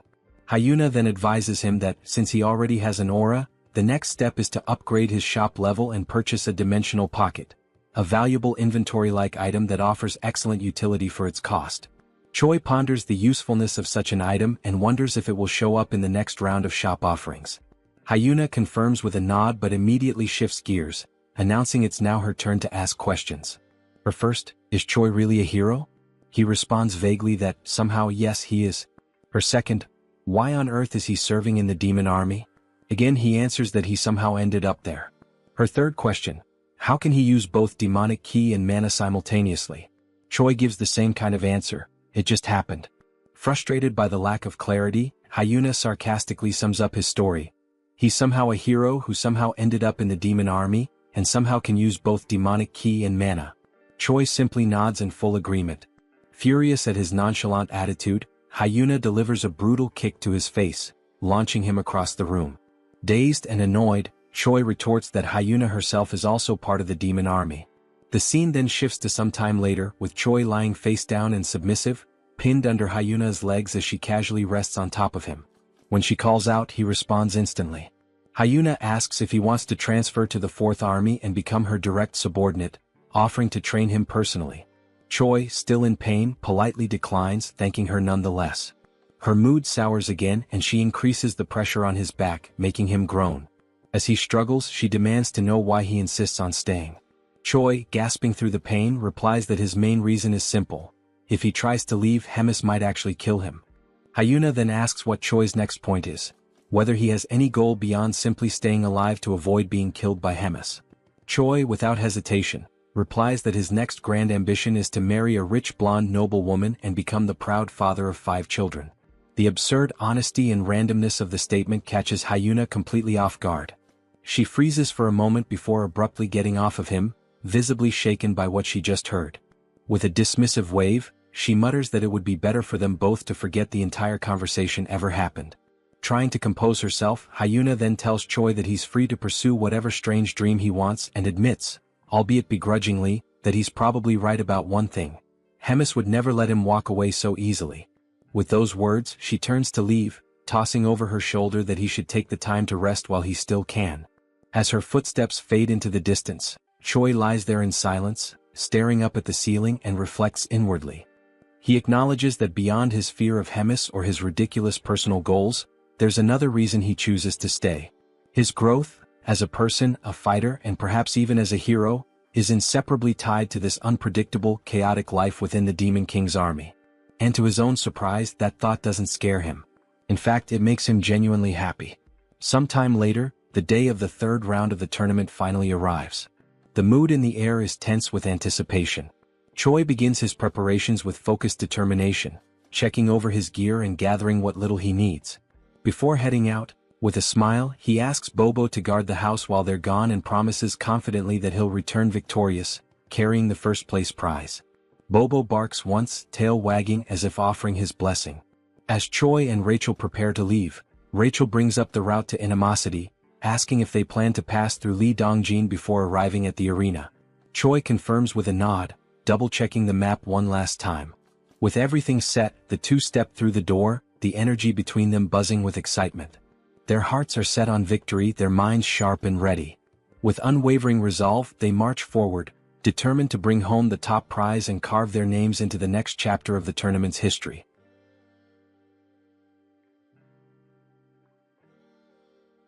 If you enjoyed this video, don't forget to give it a thumbs up, it really helps. And for more content like this, make sure to subscribe and hit the notification bell so you don't miss any updates. Let me know in the comments if you'd like to see another part. I'd love to hear your thoughts. See you next time. Bye-bye.